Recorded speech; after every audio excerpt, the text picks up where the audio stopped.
فلا أقسم بمواقع النجوم وإنه لقسم لو تعلمون عظيم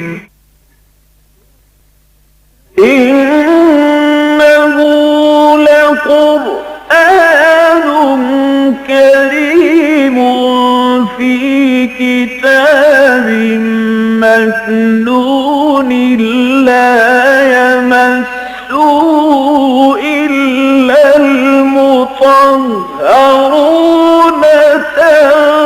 تنزيل من رب العالمين.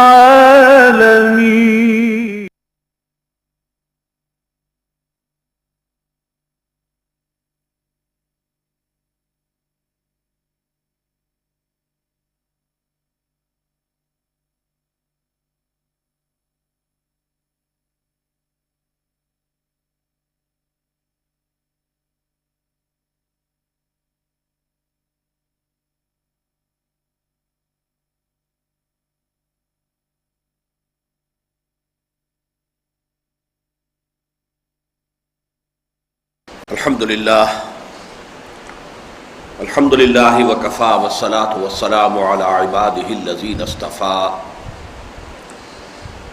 خصوصا على أفضلهم وخاتم النبيين محمد الأمين وعلى آله وصحبه أجمعين.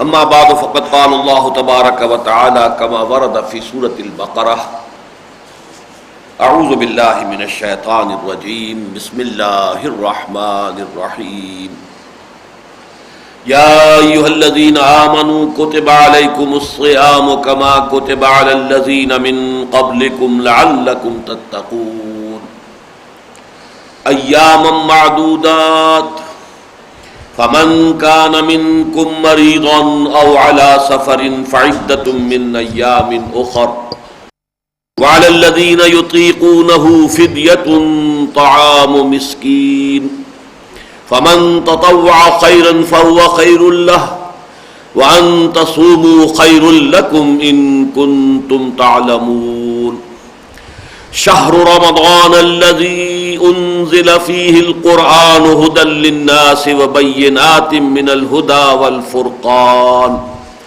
فمن شهد منكم الشهر فليصمه ومن كان مريضا أو على سفر فعدة من أيام أخر يريد الله بكم اليسر ولا يريد بكم العسر ولتكملوا العدة ولتكبروا الله على ما هداكم ولعلكم تشكرون وإذا سألك عبادي عني فإني قريب أجيب دعوة الداعي إذا دعان فَلْيَسْتَجِيبُوا لِي وَلْيُؤْمِنُوا بِي لَعَلَّهُمْ يَرْشُدُونَ أُحِلَّ لَكُمْ لَيْلَةَ الصِّيَامِ الرَّفَثُ إِلَى نِسَائِكُمْ هُنَّ لِبَاسٌ لَكُمْ وَأَنْتُمْ لِبَاسٌ لَهُنَّ عَلِمَ اللَّهُ أَنَّكُمْ كُنْتُمْ تَخْتَانُونَ أَنفُسَكُمْ فَتَابَ عَلَيْكُمْ وَعَفَا عَنْكُمْ فَالْآنَ بَاشِرُوهُنَّ وَابْتَغُوا مَا كَتَبَ اللَّهُ لَكُمْ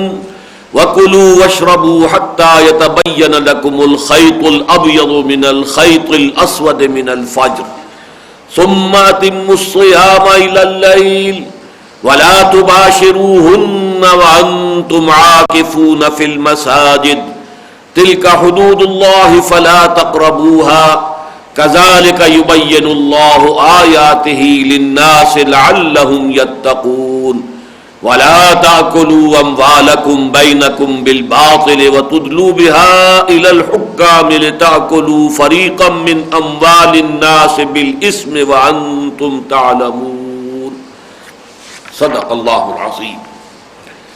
رب اشرح لي صدری ويسر لي أمري واحلل عقدة من لساني يفقهوا قولي. اللهم ربنا ألهمنا رشدنا وأعذنا من شرور أنفسنا. اللهم أرنا الحق حقا وارزقنا اتباعه وأرنا الباطل باطلا وارزقنا اجتنابه.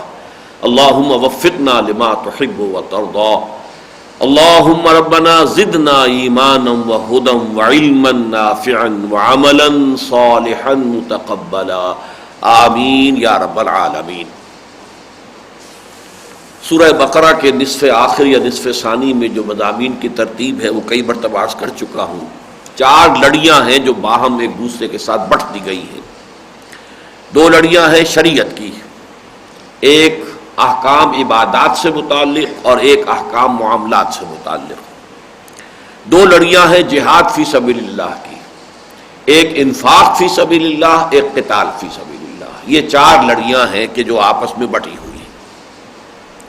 پچھلے رکوع میں ہم نے دیکھا کہ ایک تو بہت اہم آیت آئی، آیت البر، پھر یہ کہ احکام جو ہے معاملات دنیاوی سے متعلق، ایک تو یہ کہ قتل کا معاملہ، اس کے ضمن میں قصاص، اس کی اہمیت، اس کے لیے ترغیب اور تشویق۔ دوسرے پھر یہ کہ ابتدائی حکم دیا گیا مال کے بارے میں کہ اگر کوئی بندہ مومن اس کی موت کا وقت آ پہنچے اور وہ کچھ مال اور دولت چھوڑ کر جا رہا ہو تو اپنے والدین کے حق میں اور قرابت داروں کے حق میں کچھ وصیت کرے، یہ اس کے لیے لازم ہے۔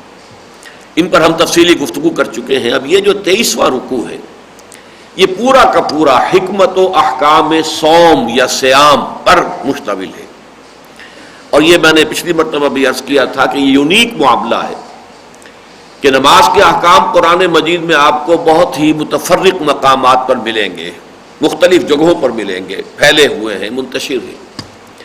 حج کے سے متعلق بھی 2 رکوع بڑے مفصل ہیں کہ جو سورہ حج میں آئے ہیں، 2 رکوع ابھی آگے چل کر سورہ بقرہ میں آئیں گے، اور فرضیت حج کا حکم سورہ آل عمران میں آیا ہے۔ لیکن یہ کہ یہ جو عبادت صوم یا صیام ہے یہ اس اعتبار سے یونیک ہے کہ یہ 6 آیتیں ہیں قرآن حکیم میں، سورہ بقرہ کے 23ویں رکوع میں 6 آیتیں، اور ان میں صوم سے متعلق تمام مباحث جو ہیں اس میں کور کر لیے گئے۔ ابتدائی حکم کیا تھا، تکمیلی حکم کیا تھا، ابتدائی احکام کیا تھے، تکمیلی احکام کیا تھے، حکمت کیا ہے، جب اس کے لیے رمضان مبارک کے مہینے کا انتخاب ہوا تو اس کی بنیاد کیا ہے، پھر یہ کہ صیام و قیام رمضان کا مجموعی نتیجہ کیا نکلنا چاہیے، ساری چیزیں جو ہیں وہ ان 6 آیات میں آ گئی ہیں کہ اگر ان 6 آیات کے مفہوم کو انسان سمجھ لے تو جو ارکان اسلام 5 ہیں ان میں سے ایک رکن کے بارے میں اس کی تمام معلومات مکمل ہو جائے گی۔ البتہ ایک بات نوٹ کر لیجئے کہ اس رکوع کی ابتدائی آیات اور اس کے بعد جو درمیانی آیات ہیں ان کے بارے میں ایک اختلاف ہے جو ابتدا سے چلا آ رہا ہے۔ ایک رائے یہ ہے کہ پہلی 2 آیات کا تعلق صوم رمضان سے نہیں ہے، بلکہ یہ کہ یہ ایک ابتدائی حکم تھا کہ حضور صلی اللہ علیہ وسلم نے مدینہ تشریف لاتے ہی کچھ حکم دیے کہ ان دنوں کے روزے رکھے جائیں، وہ میں تفصیل بعد میں عرض کروں گا، اور کچھ عرصے کے بعد پھر رمضان مبارک کے روزے فرض ہوئے ہیں۔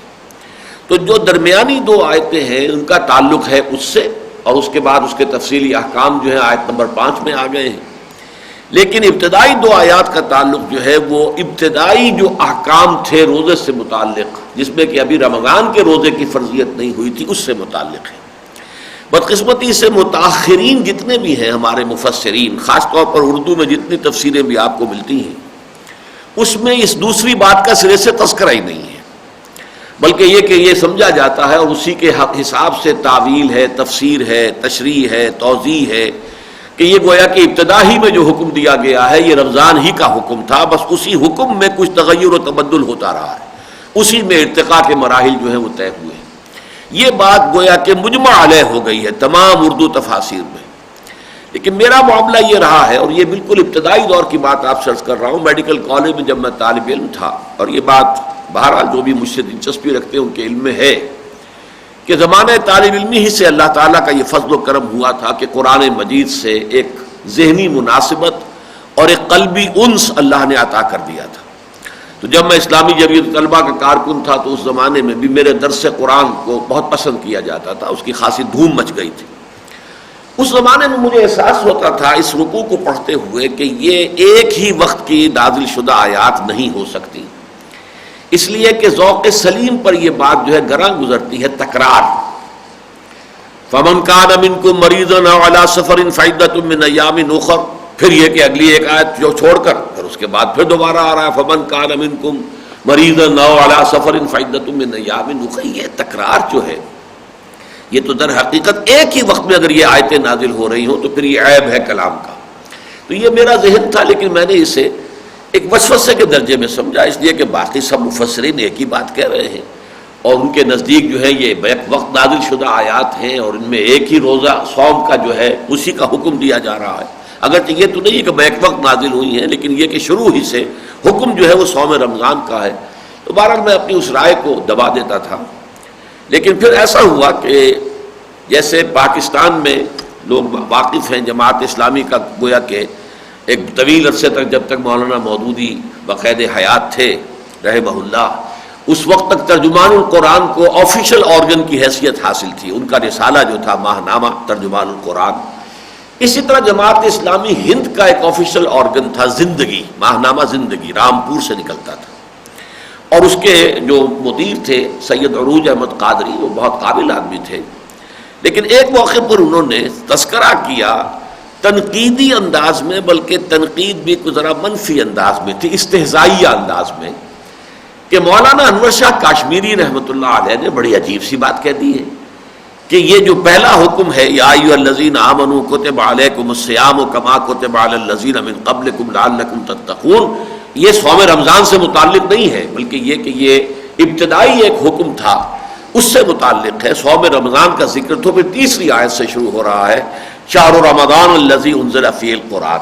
اب اس رائے کا انہوں نے تذکرہ کر دیا تنقیداً بلکہ استہزائیاً، کہ یہ کس قدر معلوم ہوتا ہے کہ بہت ہی بے تکی سی بات ہے جو اتنی بڑی شخصیت مولانا سید انور شاہ کاشمیری رحمۃ اللہ علیہ کے، جن کو بیہقی وقت کہا گیا، علم حدیث اور علم فقہ میں بہت اونچا مقام. لیکن یہ کہ انہوں نے تو یہ تنقیدی انداز میں لکھا تھا، مجھے گویا کہ دلیل مل گئی کہ متفق گردید رائے بو علی بارائے من. تو مجھے اس کے بعد پوری طریقے سے اس پر جو ہے انشراح ہو گیا.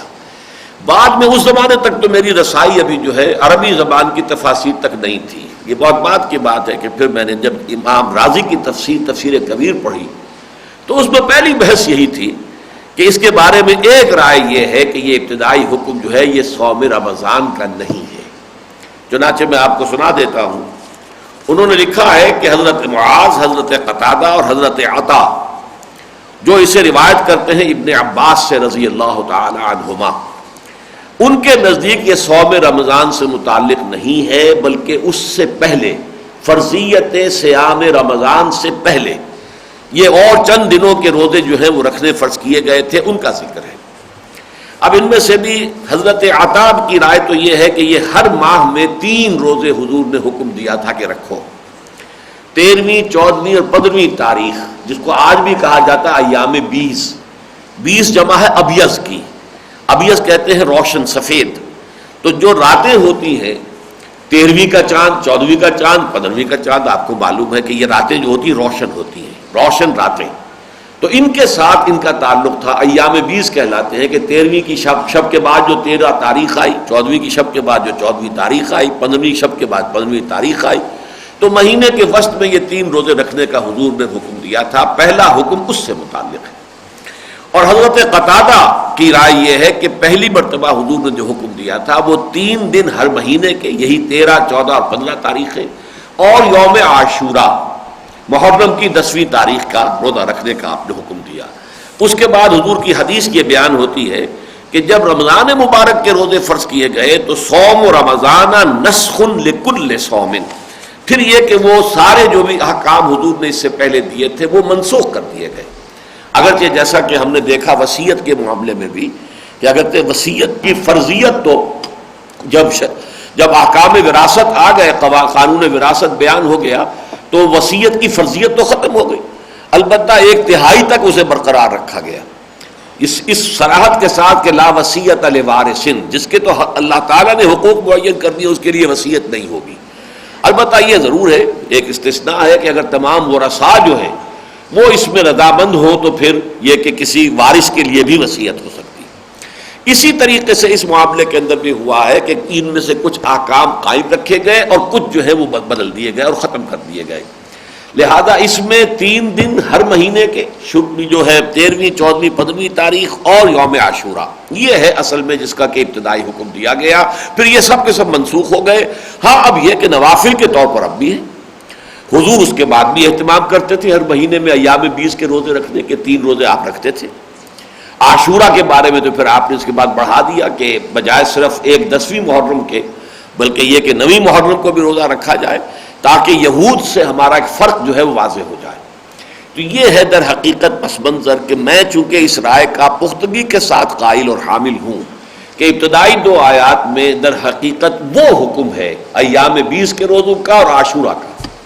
اس کے ضمن میں یہ بات جان لیجئے اصل میں کہ یہ 2 چیزیں وہ ہیں کہ جو ہجرت کے بعد حضور صلی اللہ علیہ وسلم نے اس حوالے سے کی ہے کہ جب آپ مدینہ تشریف لے آئے تو اب یہاں پر یہود سے براہ راست سابقہ پیش آیا. مکے میں تو یہودی تھے نہیں. حضور کی کوئی وزٹ بھی مدینے کی ثابت نہیں ہے کہ اس سے پہلے آپ آئے ہوں اور یہود کے ساتھ آپ کا کوئی معاملہ ہوا ہو، ملاقاتیں ہوئی ہوں، کوئی گفتگویں ہوئی ہوں. جب آپ ہجرت فرما کے تشریف لائے تو اب یہاں پر آپ نے دیکھا کہ یہودی روزہ رکھتے ہیں عاشورہ کا 10 محرم کا. تو حضور نے معلوم کیا، انہوں نے بتایا کہ ہم اس لیے رکھتے ہیں کہ 10 محرم کو نجات حاصل ہوئی تھی بنی اسرائیل کو قوم فرعون سے اور آل فرعون سے. آل فرعون اپنے لاؤ لشکر کے ساتھ غرق کیا گیا تھا اور بنی اسرائیل کو حضرت موسیٰ علیہ السلام کی قیادت اور رہنمائی میں اللہ نے نجات دی تھی. تو حضور نے فرمایا کہ پھر موسیٰ کے ہم زیادہ حقدار ہیں بنسبت ان یہودیوں کے. تو حضور نے مسلمانوں سے کہا تم بھی روزہ رکھا کرو. میرے نزدیک پہلا حکم یہی دیا گیا ہے. پھر اس کے کچھ عرصے کے بعد پھر حضور نے اس روزے کی عبادت کو مزید آگے بڑھایا اور یہ کہ ہر مہینے میں 3 روزے رکھنے کی اضافی گویا کہ آپ نے ہدایت دی کہ 13ویں 14ویں اور 15ویں تاریخوں کے اندر بھی روزے رکھے جائیں. یہ ہے جس سے کہ تدریجاً یہ بات آگے بڑھی. اور پھر جب رمضان مبارک کے روزے فرض کیے گئے شہر رمضان الذی انزل فیہ القرآن، تو ان روزوں کی فرضیت منسوخ ہو گئی. یہ نفلی روزوں کی حیثیت سے اب بھی برقرار ہے. تو اس پس منظر کو ذہن میں رکھیے. اب چلیے ہم لفظ بلفظ جو ہے اس پر غور کرتے ہیں. یا ایھا الذین آمنوا کتب علیکم الصیام. کتبہ پر گفتگو ہو چکی ہے پچھلی مرتبہ. کسی شے کی فرضیت، لفظی ترجمہ لکھ دیا گیا تم پر روزہ رکھنا، یعنی طے کر دیا گیا، طے شد. اب یہ فرض ہے، واجب ہے، لازم ہے. کتب علیکم الصیام. صیام کے بارے میں بعض لوگوں کو مغالطہ ہے کہ شاید یہ صوم کی جمع ہے. بعض اچھے بڑے اہل علم لوگوں کی تحریروں میں بھی یہ مغالطہ میں نے دیکھا ہے. حالانکہ یہ بھی مصدر ہے، صوم بھی مصدر ہے، صیام بھی مصدر ہے. چونکہ ایک وزن جو ہے جمع کا یہ ہے، فعال کے وزن پر وزن جو ہے جمع آتی ہے. رجل رجال، رجل ایک مرد، رجال بہت سے مرد. تو اسی پر قیاس کر کے مغالطہ ہوا ہے کہ صوم اور صیام، صوم ایک روزہ اور صیام کئی روزے. نہیں، صیام بھی مصدر ہے. جیسے قام یقوم قومن و قیامن، 2 مصدر ہیں، قومن بھی اور قیامن بھی، کھڑا ہونا. اسی طریقے سے ساما یسوم صومن و صیامن، یہ دونوں کو دونوں مصدر ہیں. ترجمہ ہوگا اے ایمان والو تم پر فرض کر دیا گیا روزہ رکھنا، یہ مصدر ہے. کما کتب علی الذین من قبلکم، جیسے کہ وہ فرض کیا گیا تھا ان پر جو تم سے پہلے تھے. یعنی گویا کہ اس پر اجماع ہے کہ جیسے جتنی بھی شرائع سماویہ آئی ہیں، جو بھی رسول آئے اور جو بھی احکام لے کر آئے اور جو بھی انہوں نے عبادات لوگوں کو جو ہیں وہ سکھلائیں، ان میں جیسے نماز بھی ہمیشہ سے ہر آسمانی شریعت کا جزو لا ینفک رہی، اسی طرح روزہ بھی جزو لا ینفک رہا. اگرچہ تفصیلی احکام میں فرق رہا، نماز کے اوقات میں فرق ہے، نماز کی حیتوں میں فرق ہے، نماز کے تفصیلی احکام اور قواعد و ضوابط میں فرق ہے. اسی طریقے سے روزے کے ایام کے بارے میں، روزے کی شرائط کے بارے میں، روزے کے حدود اور قیود کے بارے میں یہ تو فرق ہے. لیکن نماز اصلاً اور اسی طریقے سے روزہ اصلاً یہ گویا کہ ہر شریعت آسمانی کا جزو لا ینفک رہا ہے. تو اہل ایمان تم پر روزہ رکھنا فرض کیا گیا جیسے کہ فرض کیا گیا تھا ان لوگوں پر کہ جو تم سے پہلے تھے، لعلکم تتقون، تاکہ تمہارے اندر تقوی پیدا ہو جائے، تاکہ تم متقی بن جاؤ. اب سب سے پہلے میں نے صوم کے بارے میں آپ کو یہ تو بتا دیا کہ اس کے معنی ہے روزہ رکھنا، لیکن اس لفظ کا پس منظر کیا ہے اس کو سمجھ لیجئے. جیسے ابھی وہ ٹی وی پروگرام بھی آپ دیکھ رہے تھے تو اس میں بھی بات آئی تھی کہ جو اصطلاحات ہیں ہمارے دین کی، اس کے لیے الفاظ تو پک اینڈ چوز کیے گئے ہیں. اس وقت کی جو عربی زبان تھی اس میں جو الفاظ مستعمل تھے انہی میں سے کسی کو چن لیا، چن کر اس میں ایک خاص مفہوم پیدا کر دیا، تو وہ اب اصطلاح کی شکل بن گئی۔ تو اسی طریقے سے صوم کا جو لفظ ہے عرب میں جو مستعمل تھا، لفظی معنی اس کے ہیں الامساک، رک جانا، کس چیز سے رک جانا، کھانے پینے سے رک جانا اور کسی شے سے رک جانا، تو یہ اس کے لفظی معنی ہے۔ لیکن صوم ایک عبادت کی حیثیت سے عربوں میں سرے سے متعارف تھا ہی نہیں، لوگ اس عبادت سے واقف ہی نہیں تھے۔ حج سے وہ واقف تھے، حج کرتے تھے، چاہے حلیہ بگاڑ دیا تھا حج کا، اسی طریقے سے طواف کرتے تھے، اسی طریقے سے وہ نماز بھی پڑھتے تھے، نماز کی بھی جو ہے شکل بدل دی تھی، لیکن بہرحال ان چیزوں سے وہ واقف تھے۔ لیکن صوم کی عبادت ان کے ہاں تھی نہیں سرے سے، اور یہ صوم کا لفظ وہ استعمال کرتے تھے گھوڑوں کے لیے، گھوڑوں کو روزہ رکھواتے تھے۔ اس کی وجہ کیا تھی؟ آپ کو معلوم ہے کہ عرب جاہلیت میں یہ جو غارت گری ہے، لوٹ مار ہے، ایک قبیلہ دوسرے قبیلے پر جا پڑا اور اس نے اس کو لوٹا، مارا، کھسوٹا، اور پھر دوڑ کے بھاگ گئے ایک چھاپا مار انداز کے اندر، تو یہ ان کا گویا کہ معمولات میں تھا، سوائے یہ کہ سال کے 4 مہینے اشہر حرم جو ہے وہ عافیت کے ہوتے تھے، یہ پرانی ریت چلی آ رہی تھی، لیکن باقی جو ہے 8 مہینوں میں یہ ان کا گویا کہ روٹین تھا۔ اب اس طرح کی غارت گری کے لیے اور اس طرح کا حملہ کرنے کے لیے، چھاپا مار حملہ جس کو ہم کہتے ہیں، تو ضرورت ہوتی ہے کسی تیز سواری کی، اس لیے کہ آپ نے حملہ کیا، لوٹ مار کی، جو بھی کوئی قتل و غارت کیا، پھر فوراً دوڑے وہاں سے بھاگے، بھاگنے کے لیے آپ کو تیز رفتاری چاہیے، تیز رفتار سواری چاہیے، اور ان کی جو اصل سواری تھی وہ اونٹ ہے، وہ تیز رفتار نہیں ہے، گھوڑا تیز رفتار ہے، لیکن وہاں کے موسمی حالات کے ساتھ سازگاری جو ہے وہ اونٹ کو تھی، گھوڑے کو نہیں تھی۔ اونٹ کو ایک ہفتے تک پانی نہ ملے تب بھی وہ گزارا کرتا رہتا ہے، چلتا رہتا ہے، اسے کھانے کو کچھ نہ ملے تب بھی چلتا رہتا ہے، اور نہیں تو کہیں ببول اور کیکر کے درخت سے جو ہے وہ کانٹے ہی چبا کر کھا لے گا، تو اس سے بھی اس کا ناشتہ ہو جائے گا، اس کا کچھ نہ کچھ غذا اس کی ہو جائے گی۔ اور پھر یہ کہ اس کے پاؤں بھی وہ ایسے ہیں اور کہ وہ اس دیت میں دھنستے نہیں ہیں، پھر یہ کہ گرمی شدید لو چل رہی ہو اسے کچھ نہیں کہتی، وہ زیادہ سے زیادہ یہ کرے گا کہ اپنا جو تھوتنی ہے وہ ریت کے اندر اس کو جو ہے وہ دے لے گا، بس اللہ خسن جیسے شترمرغ کرتا ہے۔ لیکن گھوڑا جو ہے وہ تو بڑا نرم و نازک جانور ہے، اس کے اندر تو بڑا تمکنت ہے، اس میں تو وہ چیز جو ہے یہ سختیاں، یہ شدائد برداشت کرنا اس کے مزاج میں داخل نہیں ہے، تو انہیں پھر اپنے اس غارت گری کے اس پروگرام کے لیے گھوڑے کو سازگار بنانے کے لیے ٹرین کرنا پڑتا تھا، اسے بھوکا رکھتے تھے تاکہ بھوک برداشت کر سکے، ایسا نہ ہو کسی وقت بھوک کے ہاتھوں بے حال ہو کر اور اپنے سوار کی ہلاکت کا سبب بن جائے، پیاس کو برداشت نہ کر سکے اور جی چھوڑ دے، جی ہار دے، تو ظاہر بات ہے کہ وہ تو اصل جو ہلاکت ہوگی وہ تو سوار کی ہوگی۔ اسی طریقے سے گرم لو برداشت نہ کر سکے تو وہ کیا کرتے تھے کہ بھوکا اور پیاسا رکھ کر گھوڑے کو، اور جب سخت لو چل رہی ہوتی تھی تو وہ عرب بدو جو ہے وہ اپنا منہ سر تو لپیٹ لیتا تھا کپڑے کے اندر، غترے کے اندر، لیکن یہ کہ اب گھوڑے کی منہ جو ہے وہ عین اس رخ پر کر کے، سمت میں کر کے جدھر سے سخت لو آ رہی ہے، آگ بری ہوئی اس میں، ادھر کر کے کھڑا ہو جاتا تھا۔ تو یہ تھا روزے کا، روزہ یعنی سمجھیے صوم کی ایک شکل تھی کہ جو عربوں میں مستعمل تھی۔ انسانوں کے روزہ رکھنے کا یا اس طریقے سے کوئی ایسی مشقت جھیلنے کا یا ایسی کوئی ٹریننگ دینے کا انہیں، ان کا ہاں کوئی رواج نہیں تھا۔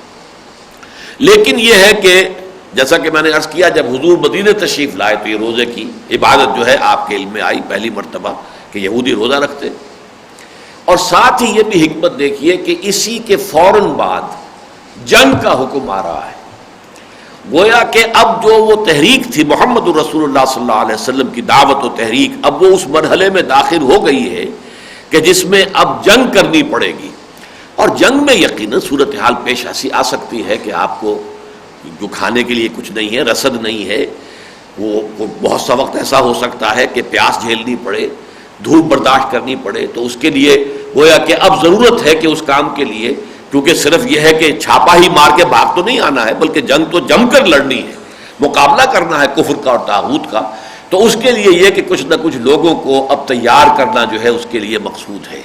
تو یہ ایک مناسبت جو ہے وقتی اعتبار سے بھی اس کی ہو گئی، اور یہاں جو ہے میں نے آپ کو جو روزے کا اصل لغوی مفہوم ہے وہ آپ کے سامنے رکھ دیا۔ کتب علیکم الصیام کما کتب علی الذین من قبلکم لعلکم تتقون، تاکہ تمہارے اندر تقوی پیدا ہو جائے۔ دیکھیے وقا یقی کے معنی ہے کسی اور کو بچانا، اس سے جو فعل امر بنتا قے، قاف اور اس کے نیچے زیر قے، وقنا عذاب النار، اے اللہ ہمیں بچا لے آگ کے عذاب سے۔ لیکن اگر اس کو باب افتعال میں لائیں گے تو ابتقا، اور واو اور تے جو ہے مدغم ہو کر اتقا، اتقا کے معنی خود بچنا، اپنے آپ کو بچانا، خود بچنا۔ کس چیز سے بچنا؟ دنیا میں اللہ کے احکام کی نافرمانی سے بچنا، آخرت میں اللہ کے عذاب سے بچنا۔ یہ گویا کہ تقویٰ کے یہ دو ہدف ہیں۔ یہاں تم اللہ کے احکام کی نافرمانی سے بچو تاکہ آخرت میں اللہ کے عذاب سے بچ سکو۔ اب اس کے لیے اصل میں تھوڑا سا یہاں پہ ہم غور کر لیں کہ یہ حکمت صوم جو ہے بنیادی طور پر اس کی پہلی سٹیج ہمارے سامنے آ رہی ہے لعلکم تتقون، اس لیے کہ انسان میں سبھی جانتے ہیں کہ اس کے حیوانی جبلتیں ہیں، اس کے کچھ تقاضے ہیں، جس کو کہ جدید سائیکالوجی میں فرائڈ نے بھی اڈ یا لیبیڈو سے تعبیر کیا ہے۔ پھر فرائڈ ہی مانتا ہے کہ انسان کے اندر ایک ایگو بھی ہے، ایک خودی بھی ہے، ایک انا بھی ہے، ایگو، اور ان کے درمیان کشمکش رہتی ہے۔ اڈ یا لیبیڈو جو ہے وہ چاہتی ہے کہ جو میری خواہشات ہیں، جو بھی میرے اندر جذبہ ابھرے، جو تمنا، جو آرزو، بس اس کو پورا کیا جائے۔ اسے اس سے غرض نہیں ہے کہ یہ کوئی جائز ہے، ناجائز ہے، حلال ہے، حرام ہے، صحیح ہے، غلط ہے، بلکہ یہ کہ جو بھی میری ایک خواہش ہے اسے پورا ہونا چاہیے۔ تو یہ ہے دو کہ اڈ کا یا لیبیڈو کا تقاضا ہے۔ انسانی خودی جو ہے وہ اس کو کنٹرول میں رکھنا چاہتی ہے کہ اس میں جائز ناجائز کو دیکھے، حلال حرام کو دیکھے، صحیح غلط کو دیکھے، یہ بھی دیکھے کہ ہو سکتا ہے کہ ایک کام فوری طور پر تو اس کے لیے لذت بخش ہے، لیکن اسے معلوم ہے کہ انجام کے اعتبار سے یہ نقصان دہ ہے، اس کے نتائج خراب نکلیں گے، لہذا اب اپنے آپ کو روکنا کہ نفس تو لذت چاہتا ہے کہ اسے لذت فوری طور پر حاصل ہو جائے، لیکن ایک انسان کو معلوم ہے کہ اس کے نتائج میرے حق میں، جیسے فرض کیجئے شوگر کا کوئی مریض ہے، اس کو اندر سے تو طلب اٹھ رہی ہے کہ وہ چینی کھانا چاہتا ہے، مٹھاس کی طلب ہے، لیکن اسے معلوم ہو چکا ہے کہ یہ میرے لیے زہر ہلاہل کے درجے میں ہے، بہت میرے لیے خطرناک ہے۔ اب وہ اپنے آپ کو روکے تو ایک کشاکش ہو گئی اندر کہ ادھر سے نفس تقاضا کر رہا ہے کہ اسے کوئی میٹھی چیز کھانے کو ملے، اور ادھر سے اس کا علم یہ بتا رہا ہے کہ یہ تمہارے لیے چاہے فوری طور پر تو لذت تمہیں حاصل ہو جائے گی، تمہارے نفس کی ایک تسکین ہو جائے گی تقاضے کی، لیکن یہ ہے نقصان دہ تمہارے لیے، مہلک شے ہے، یہ تمہارے لیے زہر ہلاہل ہے۔ تو یہ جو کشاکش رہتی ہے انسان کی خودی میں، انا میں یا ایگو میں، اور یہ اڈ یا لیبیڈو یا حیوانی تقاضوں میں، اس میں انسان کی خودی کو تقویت دینے کے لیے کچھ ایکسرسائزز، جس کے لیے عام لفظ جو استعمال ہوتا ہے وہ ہے ضبط نفس، اور اس کے مقابلے میں ایک لفظ استعمال ہوتا ہے نفس کشی۔ نفس کشی سے دین اور شریعت نے منع کیا ہے، بلکہ عجیب بات یہ ہے کہ نفس کا بھی حق معین کیا، وَإِنَّ لِنَفْسِكَ عَلَيْكَ حَقًّا، تمہارے نفس کے بھی تم پر حقوق ہے، تمہیں ادا کرنے ہوں گے۔ صرف یہ فرق ہے کہ جائز راستے سے ادا کرو، جائز راستے سے نفس کے حقوق جو ہے پورے کرو، ناجائز سے نہیں، لیکن نفس کا حق ہے۔ وَإِنَّ لِنَفْسِكَ عَلَيْكَ حَقًّا وَإِنَّ لِزَوْجِكَ عَلَيْكَ حَقًّا وَإِنَّ لِزَوْرِكَ عَلَيْكَ حَقًّا، تم پر دیکھو تمہارے نفس کا بھی حق ہے، تمہاری بیوی کا بھی حق ہے، تمہارے دوستوں کا، وزٹرز کا جو زیارت کے لیے آئے، ملنے کے لیے آئے، ان کا بھی حق ہے، سب کے حقوق تمہیں ادا کرنے ہوں گے۔ تو نفس کشی جو ہے یہ تو ہے رہبانیت، تپسیائیں، بھاری تپسیائیں کر کے، بڑی سخت ریاضتیں کر کے نفس کو بالکل کچل ڈالنا، جس کے لیے انگریزی کا لفظ ہے سیلف اینیہیلیشن، اپنی اس نفس کو کچل کر رکھ دینا، قتل کر دینا۔ اینیہیلیٹ کی معنی تو ہے ہی کسی شے کو ختم کر دینا، لیکن ایک لفظ ہے سیلف کنٹرول، ضبط نفس۔ قرآن جو ہے ضبط نفس سکھاتا ہے، اور ضبط نفس کی یہ پہلی ایکسرسائز ہے کہ آپ روزہ رکھیں گے تو بھوک کو برداشت کریں گے۔ ظاہر بات ہے کہ جون کا مہینہ ہو، جولائی کا مہینہ ہو، مئی کا مہینہ ہو، شدید جو ہے گرمی ہے، پیاس لگی ہوئی ہے، نہیں پی سکتے پانی، اس لیے کہ اس وقت اجازت نہیں ہے، حالانکہ ٹھنڈا پانی موجود ہے، اچھے سے اچھے مشروبات جو ہیں وہ فریج میں رکھے ہوئے ہیں، لیکن نہیں پی سکتے، کھانا نہیں کھا سکتے، چاہے بھوک کتنی لگ رہی ہو، چاہے نفس کے اندر جنسی خواہش کتنی بھی ابھر آئی ہو، اور بیوی موجود ہے، جائز ذریعے سے انسان جو ہے اپنی نفس کی خواہش کی تکمیل کر سکتا ہے، لیکن نہیں، اجازت نہیں۔ اس سے گویا کہ وہ خود ہی انسان کی جو ہے وہ تقویت حاصل کرتی ہے، اس کے اندر اس کو ایک ایکسرسائز سمجھ لیجئے، اس ایکسرسائز کے ذریعے سے اس کے اندر یہ قوت پیدا ہوتی ہے کہ وہ جو حیوانی تقاضے ہیں اور حیوانی جبلتیں ہیں ان کو کنٹرول کرے۔ تو گویا کہ یہاں پہلی آیت میں جو روزے کی عبادت کی، یوں سمجھیے کہ یہ حکمت جو ہے کئی لیولز پر ہمارے سامنے آئے گی۔ پہلا لیول کیا ہے؟ ضبط نفس، تقویٰ اسی کا مفہوم بنے گا جبکہ ایک انسان جو ہے نہ صرف یہ کہ اپنی خواہش سے کوئی ایکسرسائز کر رہا ہو بلکہ وہ حکم اللہ کی طرف سے آ گیا ہو. جیسے کہ خود فرائڈ نے بھی ایک سپر ایگو بھی کہا ہے. ایک تو یہ کہ میری ایگو صرف میرے نفس کے اوپر کنٹرول کرنا چاہتی ہے, ایک یہ کہ میری ایگو کے اوپر بھی ایک اور کنٹرول ہے. اگرچہ فرائڈ کا سپر ایگو کچھ اور ہے لیکن میں اسے اس وقت تعبیر کر رہا ہوں اللہ کے احکام. اللہ کا حکم جو ہے وہ میرے ایگو کے اوپر جو ہے وہ مسلط ہے. میں اللہ کے حکم کے تحت اپنے نفس کو روک رہا ہوں, صرف اپنی مرضی سے نہیں روک رہا بلکہ اللہ کے حکم سے روک رہا ہوں. لیکن ظاہر بات ہے کہ میری خودی, میری اپنی انا جو ہے وہ اگر اتنی مضبوط ہوگی تبھی تو میں روک سکوں گا نا. تو پہلے اپنی خودی کو مضبوط کرنا ہے اور پھر اس خودی سمیت اپنے آپ کو, پورے وجود کو اللہ کے سامنے جھکا دینا ہے. اب اس کا مفہوم ہو جائے گا تقویٰ. اور یہی ترتیب ہے اصل میں علامہ اقبال کی جو سب سے پہلی کتاب چھپی, جو ان کا فارسی کلام ہے. اردو کلام تو بانگ درا بہت دیر میں جا کر چھپا ہے, 7-8 سال کے بعد, ورنہ ابتدا میں تو مثنوی اسرار و رموز, پہلے تو اسرار خودی اور پھر رموز بے خودی. اب اس میں ترتیب یہی ہے, اسرار خودی, ایک انسان کی خودی اتنی مضبوط ہو, طاقتور ہو کہ وہ اپنے حیوانی وجود کے اوپر حکمران ہو. یہ نہ ہو کہ حیوانی وجود, حیوانی جبلتیں اس کے اوپر حاکم ہو جائیں, کہ جو ادھر سے حکم آیا اور وہ ہاتھ جوڑ کر اس کی جو ہے تابعداری کر دی گئی تو گویا کہ وہ تو تمہارا جو حیوانی وجود ہے وہ تم پر حاکم ہے, تمہاری خودی جو ہے وہ اس کی غلام بن کر رہ گئی. اور اس کی سادہ ترین مثال یہ ہوگی کہ ایک گھوڑا ہے اور ایک سوار ہے. اب سوار اگر گھوڑے پر قابو یافتہ ہے پوری طریقے سے, تب اس گھوڑے کو وہ استعمال کرے گا, جہاں جانا چاہتا ہے گھوڑا وہاں لے کر جائے گا اس کو, اس لیے کہ وہ سوار کے کنٹرول میں ہے. خدا نہ خواستہ اگر وہ بیچارہ سوار کمزور ہے اور گھوڑا موزور ہے تو اب اس سوار کی جو ہے وہ اس کی زندگی جو ہے اس گھوڑے کے رحم و کرم پر ہے, جہاں چاہے پٹخ دے, اس لیے کہ گھوڑا جو اس کے کنٹرول میں نہیں ہے. بالکل اسی طریقے سے یہ ہمارا مرکب ہے, یہ نفس حیوانی یہ ہمارا مرکب ہے, اور اس پر راکب جو ہے وہ ہماری خودی ہے, ہماری انا ہے, ہماری ایگو ہے. اگر یہ کمزور ہو اور وہ مرکب سوار جو ہے وہ طاقتور ہو تو وہ تو الٹ دے گا, کہیں جا کے جو ہے پٹخ دے گا, کسی کھائی میں گرائے گا, جو بھی چاہے گا کرے گا. اور اگر یہ خودی طاقتور ہے تو پھر اب یہ گھوڑے کو استعمال کرے گی اور اس کو اپنی جو منزل مقصود ہے اس تک پہنچنے کے لیے اس سے بڑا ایسٹ کوئی نہیں ہے کہ گھوڑا اس کے پاس ہے. بڑی تیز رفتاری کے ساتھ وہ اپنا جو بھی اس کا طے شدہ ہدف ہے, جو اس کی منزل مقصود ہے, ادھر بڑھ سکتا ہے. لیکن یہ تو پہلا مرحلہ ہوا کہ آپ کی خودی اتنی مضبوط ہو گئی کہ اس نے آپ کی حیوانیت کے اوپر تسلط حاصل کر لیا. اب اگلا مرحلہ رموز بے خودی, اب اپنی خودی کو اللہ کے سامنے جھکا دینا. یہ ہے در حقیقت جس سے کہ بات مکمل ہو گئی کہ اب ایک سیلف امپوزڈ فلی کمپوز شخصیت ہے, کمپوزڈ پرسنالٹی, جس میں اس کی خودی جو ہے اس کے وجود پر پوری طرح حاکم ہے, اور یہ شخص اللہ کے سامنے جھکتا ہے. تو اس جھکنے کے کچھ معنی ہوئے. اور اگر فرض کیجئے کہ میرا نفس میرے قابو میں ہی نہیں اور میں کہتا ہوں ایاک نعبد و ایاک نستعین, تو فرشتے ہنستے ہوں گے یہ کیا کہہ رہا ہے, اس کا اپنا نفس تو اس کے اختیار میں ہے ہی نہیں, تو یہ کیسے اللہ کی بندگی کرے گا. وعدہ اتنا بڑا کر رہا ہے, اللہ تیری ہی بندگی کرتا ہوں اور کروں گا, لیکن یہ کہ نفس کا تو غلام ہے, یہ نفس جو ہے اس کے ہاتھ میں, یہ تو گویا کہ جیسے کہ مردہ ہوتا ہے بدست زندہ, یا غسال کے ہاتھ میں جیسے مردہ ہے جدھر سے اس نے چاہا ہاتھ اٹھایا پانی ڈالا, اس طرح اسی طریقے سے اگر کوئی نفس کے ہاتھ میں مردہ بدست زندہ کی شکل میں ہے تو پھر تو اس کو کیا اس کا کہنا چاہیے مانی دارت. میں اس کی مثال دیا کرتا ہوں کہ جیسے سلطنت مغلیہ تھی, اب یہ کہ مختلف ہندوستان کے علاقوں میں راجے مہاراجے اور کوئی جو بھی نواب تھے ان کی چھوٹی چھوٹی جو حکومتیں قائم تھیں.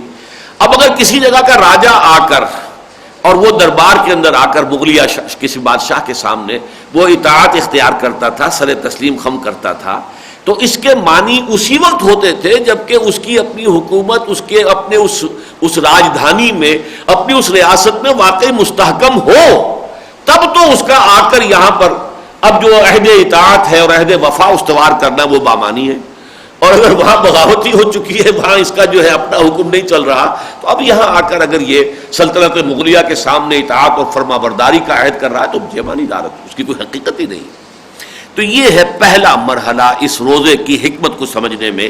یا ایھا الذین آمنوا کتب علیکم الصیام کما کتب علی الذین من قبلکم لعلکم تتقون. ایام معدودات, یہ گنتی کے چند دن ہیں۔ میں حیران ہوتا ہوں کہ جن حضرات نے ان الفاظ کا اطلاق کیا ہے صوم رمضان پر، واقعہ یہ ہے کہ کچھ حیرت کی بات ہے۔ گنتی کے چند دن، رمضان کا پورا مہینہ 29-30 دن، یہ گنتی کے چند دن نہیں ہو سکتے۔ آپ کو معلوم ہے کہ جب ذرا شدید موسم ہوتا ہے تو واقعتاً یہ مہینہ گزرنے میں نہیں آتا، آدمی گن گن کر اب اتنے روزے ہو گئے، اتنے روزے ہو گئے۔ یہ ایام معدودات، گنتی کے چند دن، اس کا مصداق اگر بن سکتا ہے صحیح معنی میں تو وہی 3 دن، ہر مہینے میں 3 دن ایام معدودات۔ مزید مجھے حیرت ہوتی ہے کہ اسی سورہ مبارکہ میں 19 آیتوں کے بعد پھر یہ الفاظ آئے ہیں ایام معدودات۔ حج میں جو بھی یوم نحر ہوتا ہے اس کے بعد جو منا میں قیام ہے، مبیت جس کو کہتے ہیں، وہ 3 دن یا 2 دن، اس کے لیے یہی الفاظ آئے ہیں ایام معدودات۔ وَاذْكُرُوا اللَّهَ فِي أَيَّامٍ مَّعْدُودَاتٍ فَمَن تَعَجَّلَ فِي يَوْمَيْنِ فَلَا إِثْمَ عَلَيْهِ وَمَن تَأَخَّرَ فَلَا إِثْمَ عَلَيْهِ لِمَنِ اتَّقَىٰ۔ اب منا میں تمہیں مزید قیام کرنا ہے تاکہ اللہ کو یاد کرو، یہاں پر ذکر الہی کے اندر یہ دن گزارو، لیکن یہ ہے کہ جو شخص ذرا جلدی کے اندر ہو وہ 2 دن وہاں پر ٹھہر کر آ جائے تب بھی کوئی حرج نہیں، کوئی گناہ کی بات نہیں، اور جو ٹھہر جائے مزید 1 دن تو اس میں بھی کوئی گناہ کی بات نہیں۔ تو گویا کہ 2 یا 3 دن پر اطلاق ہو رہا ہے، جبکہ اصول یہ ہے القرآن یفسر بعضہ بعضا، قرآن مجید جو ہے اس کا ایک حصہ دوسرے حصے کی تفسیر کرتا ہے۔ تو ایام معدودات یہ آیت نمبر 182 ہے، 83 ہے، اور آیت نمبر 203 جو ہے اس کے اندر پھر یہ الفاظ آ گئے ہیں وَاذْكُرُوا اللَّهَ فِي أَيَّامٍ مَّعْدُودَاتٍ فَمَن تَعَجَّلَ فِي يَوْمَيْنِ فَلَا إِثْمَ عَلَيْهِ وَمَن تَأَخَّرَ فَلَا إِثْمَ عَلَيْهِ لِمَنِ اتَّقَىٰ۔ تقویٰ موجود ہونا چاہیے۔ پھر اگر کوئی شخص جلدی سے 2 دن ہی کے قیام کے بعد نکل آیا، واپس آ گیا، مکے واپس آ گیا، کوئی حرج نہیں، اور اگر اس نے 3 دن پورے کیے تب بھی کوئی حرج نہیں۔ تو وہاں گویا کہ 3 دنوں پر اطلاق ہو رہا ہے۔ اسی طریقے سے یہ لفظ جو ہے اگرچہ معدودات معلومات، مجھے آج تو حوالہ نہیں مل سکا لیکن مجھے یاد پڑتا ہے میں نے کہیں پڑھا تھا، ایک زمانے میں میں نے اس پر بڑی ریسرچ کی تھی، تو ایک اصول بھی ملا تھا کہ اس وزن پر جو جمع آتی ہے اسے جمع قلت کہتے ہیں، معدودات جمع قلت کا وزن ہے یہ، اور یہ 9 تک پر اس کا اطلاق ہوتا ہے۔ چنانچہ سورہ حج میں جو آیا ہے لِيَشْهَدُوا مَنَافِعَ لَهُمْ وَيَذْكُرُوا اسْمَ اللَّهِ فِي أَيَّامٍ مَّعْلُومَاتٍ عَلَىٰ مَا رَزَقَهُم مِّن بَهِيمَةِ الْأَنْعَامِ، وہ جو قربانی کے دن ہیں وہ بھی معلومات، اسی وزن کے اوپر لفظ آیا ہے۔ ظاہر بات ہے کہ وہ 3 دن ہے، اگرچہ اہل حدیث حضرات کے نزدیک 13ویں تاریخ کو بھی ہو سکتی ہے قربانی، لیکن سب کے نزدیک اجماع جو ہے زیادہ تر وہ یہی ہے کہ 3 دن ہے، 10 11 12، تو وہی 3 دن کا اطلاق ہو رہا ہے فی ایام معلومات علی ما رزقہم من بہیمۃ الانعام، یہ سورہ حج میں۔ بہرحال جیسا کہ میں عرض کر چکا ہوں، میری چونکہ یہ پختہ رائے ہے کہ یہ حکم جو ہے، یہ 2 آیتیں جو ہیں، یہ اصل میں وہ ہر مہینے کے 3 روزوں سے متعلق ہے۔ فرمایا ایام معدودات، یہ گنتی کے چند دن ہے، فمن کان منکم مریضا او علی سفر فعدۃ من ایام اخر، ان میں بھی یہ رعایت ہے تمہارے لیے کہ جو کوئی تم میں سے ہو مریض، اب مریض یہ بھی ہو سکتا ہے کہ ہلکا سا ٹیمپریچر چل رہا ہے، اور ایک مریض وہ ہے کہ جس میں واقعتاً روزہ رکھنا جو ہے وہ انسان کے لیے دقت طلب ہو جائے، مشکل کا ذریعہ بن جائے۔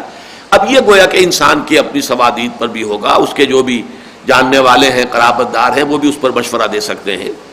اسی طرح او علی سفر، ان سے مراد یہ نہیں ہے کہ بس آپ اپنے شہر سے ذرا باہر نکلے تو وہ سفر ہو گیا، اگرچہ بعض حضرات یہاں تک اس بات کو لمبا کر لیتے ہیں، لیکن بہرحال فقہ حنفی کی روح سے 3 دن کی مسافت جو ہے اس پر انسان اگر جا رہا ہے تو پھر وہ مسافر شمار ہوگا، یعنی 3 دن کی مسافت پیدل چل کر، تقریباً یہ کہ 16 میل انسان ایک دن میں پیدل چل سکتا ہے، یہ اس زمانے کے جو بھی اعداد و شمار ہیں، تو 3 دن میں 48 میل۔ بہرحال یہ فقہی مباحث ہیں، یہاں اس وقت جو ہے یہ جان لینا کافی ہے کہ یہ 2 رعایتیں ہیں کہ اگر ان 3 دنوں کے دوران بھی تم میں سے کوئی سفر پر ہے یا بیمار ہے، فعدۃ من ایام اخر، تو وہ یہی تعداد پوری کر لے دوسرے دنوں میں، 13 14 15 میں نہیں رکھ سکا 23 24 25 میں رکھ لے، یا یہ کہ اور کسی طریقے سے ان کی تعداد پوری کر لے۔ فعدۃ، تعداد پورا کرنا ہے انہی 3 دنوں کی، اگر یہی رائے ہو جو میں دے رہا ہوں کہ یہ ہے، پھر ان 3 دنوں کی تعداد پوری کرنی ہوگی دوسرے دنوں میں۔ مزید ایک رعایت دی جا رہی ہے کہ جو بعد میں منسوخ ہو گئی جب صوم رمضان آیا، وعلی الذین یطیقونہ، اور ان لوگوں کے ذمے جو اس کی طاقت رکھنے کے باوجود نہ رکھیں تو اس کے لیے فدیۃ طعام مسکین، تو فدیہ ادا کرنا ہوگا ایک مسکین کا کھانا کھلانا، کھانا کھلایا جائے یا دے دیا جائے۔ یہ بھی فقہ حنفی میں 2 صاع جو ہے گندم، 1.25 سیر کے قریب جو ہے بنتا ہے، تو یہ جو ہے فطرہ، یہ اس کا فدیہ ہے، وہ آپ دے دیں یا کھانا کھلائیں، جو بھی جس طرح کریں۔ لیکن یہ کن کے لیے ہے کہ اسی لیے ایک اصطلاح استعمال ہوتی ہے وجوب علی التخییر، ایک ہے وجوب علی التعیین۔ ایک تو یہ معین طور پر کوئی ایک شے ہی واجب ہو، یہی کرنی ہے ہر صورت میں، یہ ہوگا وجوب علی التعیین، معین ہے وہ۔ ایک ہے وجوب علی التخییر، چاہے یہ کر لو چاہے یہ کر لو، یو ہیو 2 آپشنز۔ تو یہاں ایک آپشن بھی دیا گیا، تخییر، اختیار دے دیا گیا کہ اگر تم روزہ رکھنے کے، نہ تو تم بیمار ہو نہ تم سفر پر ہو، سارے حالات سازگار ہیں، پھر بھی طبیعت نہیں مان رہی، نہیں جی کر رہا، تو ابھی ابتدا میں مزید رعایت یہ ہے کہ ایک روزے کا فدیہ، ایک مسکین کا کھانا، یہ گویا کہ اضافی رعایت دی گئی۔ دیکھیے یہ بھی اصل میں پوری حکمت کو اگر آپ سمجھ لیں گے کہ چونکہ عرب سرے سے مانوس نہیں تھے اس عبادت سے، لہذا تدریجاً انہیں مانوس کیا جا رہا ہے۔ اگر ایک دم 1 مہینے کے روزے فرض کر دیے گئے ہوتے تو واقعہ ہے کہ بڑا مشکل ہو جاتا۔ مہینے تو پھر ٹھیک ہے، سردیوں کے بھی آتے ہیں تو گرمیوں کے بھی آتے ہیں، بہت سخت مہینے، لیکن نہیں، پہلے ہر مہینے میں 3 دن کے روزے۔ اس میں بھی مزید رعایت کہ اگر نہیں طبیعت مان رہی ہے، نہیں رکھنا چاہتے ہو تو ایک مسکین کو کھانا کھلا دو، اس کا کھانا فراہم کر دو، یہ بھی ایک مزید رعایت ہے تاکہ مانوس ہوتے چلے جائیں۔ جیسے ہم دیکھتے ہیں کہ سورہ بقرہ میں فرمایا گیا یسألونک عن الخمر والمیسر، اے نبی یہ آپ سے شراب اور جوئے کے بارے میں پوچھ رہے ہیں، قل اسمھا فی، ان کے اندر بہت بڑا گناہ بھی ہے لیکن یہ کہ کچھ لوگوں کے لیے منافع بھی ہے، واسمھما اکبر من نفعہما، لیکن ان کا گناہ کا پہلو ان کے نفع کے پہلو سے زیادہ بڑا ہے۔ بس اتنی بات کر کے چھوڑ دی۔ پھر سورہ نساء میں آ گیا ولا تقربوا الصلاۃ وانتم سکارى، دیکھو نشے کی حالت میں نماز کے قریب نہ آنا۔ اس کے بعد سورہ مائدہ میں آخری حکم آیا۔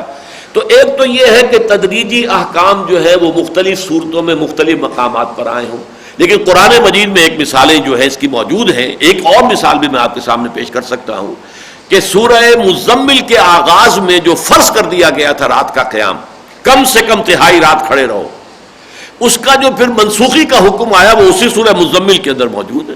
20ویں آیت جو ہے، جو پورا رکوع ایک آیت پر مشتمل ہے، اور جس کے بارے میں میری رائے ہے کہ وہ آیت بھی 2 حصوں میں علیحدہ علیحدہ تقسیم ہوئی ہے، اس لیے کہ وہاں بھی تکرار کا انداز موجود ہے، اور اس پر مجھے ابن عباس رضی اللہ تعالیٰ عنہما کا قول مل گیا، اور اس میں کہ ان کے نزدیک یہ آیت جو ہے اگرچہ ایک ہے لیکن یہ کہ یہ 2 حصوں میں علیحدہ علیحدہ اوقات میں نازل ہوئی ہے۔ لیکن یہاں یہ کیا گیا جیسے کہ سورہ مزمل میں ہے، ابتدائی حکم بھی یہی اور جو اس کا تکمیلی احکام ہے وہ بھی ساتھ ہی رکھ دیے گئے ہیں۔ تو اس کی مثال سورہ مزمل میں موجود ہے، اگرچہ عام طور پر جو ہے وہ ارتقائی جو مراحل طے کیے احکام نے وہ آپ کو مختلف صورتوں میں ملتے ہیں۔ فرمایا فمن تطوع خیرا فهو خیر اللہ، جو کوئی تم میں اپنی مرضی سے خیر کرے گا، بھلائی کمائے گا، نیکی کمانا چاہے گا، یعنی ایک کے بجائے 2 مسکینوں کو کھانا کھلائے گا، 10 کو کھلائے گا، یہ اس کی مرضی ہے، یہ اس کے لیے بہتر ہے، جتنی بھلائی کمائے، جتنی نیکی کمائے، لیکن ایک مسکین کا کھانا جو ایک روزے کا فدیہ یہ معین کر دیا گیا۔ اب دیکھیے یہ الفاظ بول رہے ہیں وَأَن تَصُومُوا خَيْرٌ لَكُمْ إِن كُنتُمْ تَعْلَمُونَ، اگر تم روزہ رکھو تو یہی تمہارے لیے بہتر ہے اگر تم علم رکھتے ہو۔ تشویق کا انداز ہے کہ اس رعایت سے فائدہ نہ اٹھاؤ، ایک یہ رعایت تو دے دی ہم نے تمہیں، چونکہ تم مانوس نہیں ہو، تمہیں ابھی رفتہ رفتہ جو ہے ذرا مانوس کرنا ہے تاکہ تمہاری طبیعتیں جو ہیں وہ اس کو قبول کریں، لیکن یہ ہے کہ تشویق اور ترغیب کا انداز وَأَن تَصُومُوا خَيْرٌ لَكُمْ إِن كُنتُمْ تَعْلَمُونَ، یہ تمہارے لیے بہتر ہے اگر تم علم رکھتے ہو۔ تو یہ 2 آیات جیسا کہ میں نے عرض کیا ہے میرے نزدیک یہ روزے کا ابتدائی حکم ہے، اور یہ ہر مہینے میں 3 روزے اور اس کے ساتھ یوم عاشورہ کا 4تھا روزہ، یہ ہے کہ جو حضور نے مدینے تشریف لاتے ہی حکم دیا۔ اب اس کے 16-17 مہینے کے بعد جو ہے تقریباً یہ جو صوم رمضان کی آیت نازل ہو رہی ہے وہ اب اگلی ہے۔ شہر رمضان الذی انزل فیہ القرآن، رمضان کا مہینہ وہ ہے جس میں قرآن نازل کیا گیا۔ اب دیکھیے یہاں پر اس کو 2 آتشہ بنایا جا رہا ہے اس پروگرام کو، کہ ایک قدم تو یہ اٹھایا گیا کہ بجائے ہر مہینے میں 3 روزے رکھنے کے 1 مہینہ مکمل پے بپے روزے رکھو، تاکہ ذرا ریگرس ایکسرسائز ہو جائے۔ اب ذرا مشقت تمہاری جو ہے، تمہاری ٹریننگ جو ہے وہ سخت ہو جائے، مسلسل 1 مہینے روزے رکھو۔ اس کے لیے کسی بھی مہینے کا انتخاب ہو سکتا تھا، ایک ایکسرسائز کی حیثیت سے تو مساوی ہوتا، کوئی مہینہ ہوتا، ذوالقعدہ ہوتا یا کوئی محرم ہوتا یا کوئی اور ربیع الاول ربیع الثانی ہوتا، برابر تھا 1 مہینہ۔ جیسے رمضان جو ہے مختلف موسموں میں آتا ہے، ایسے ہی یہ مہینے بھی مختلف موسموں میں آتے ہیں، وہ حکمت بھی پوری ہو جاتی۔ لیکن خاص طور پر رمضان مبارک کا انتخاب کیوں کیا گیا، اب اس کو بیان کیا گیا۔ رمضان کا مہینہ وہ ہے جس میں قرآن نازل کیا گیا۔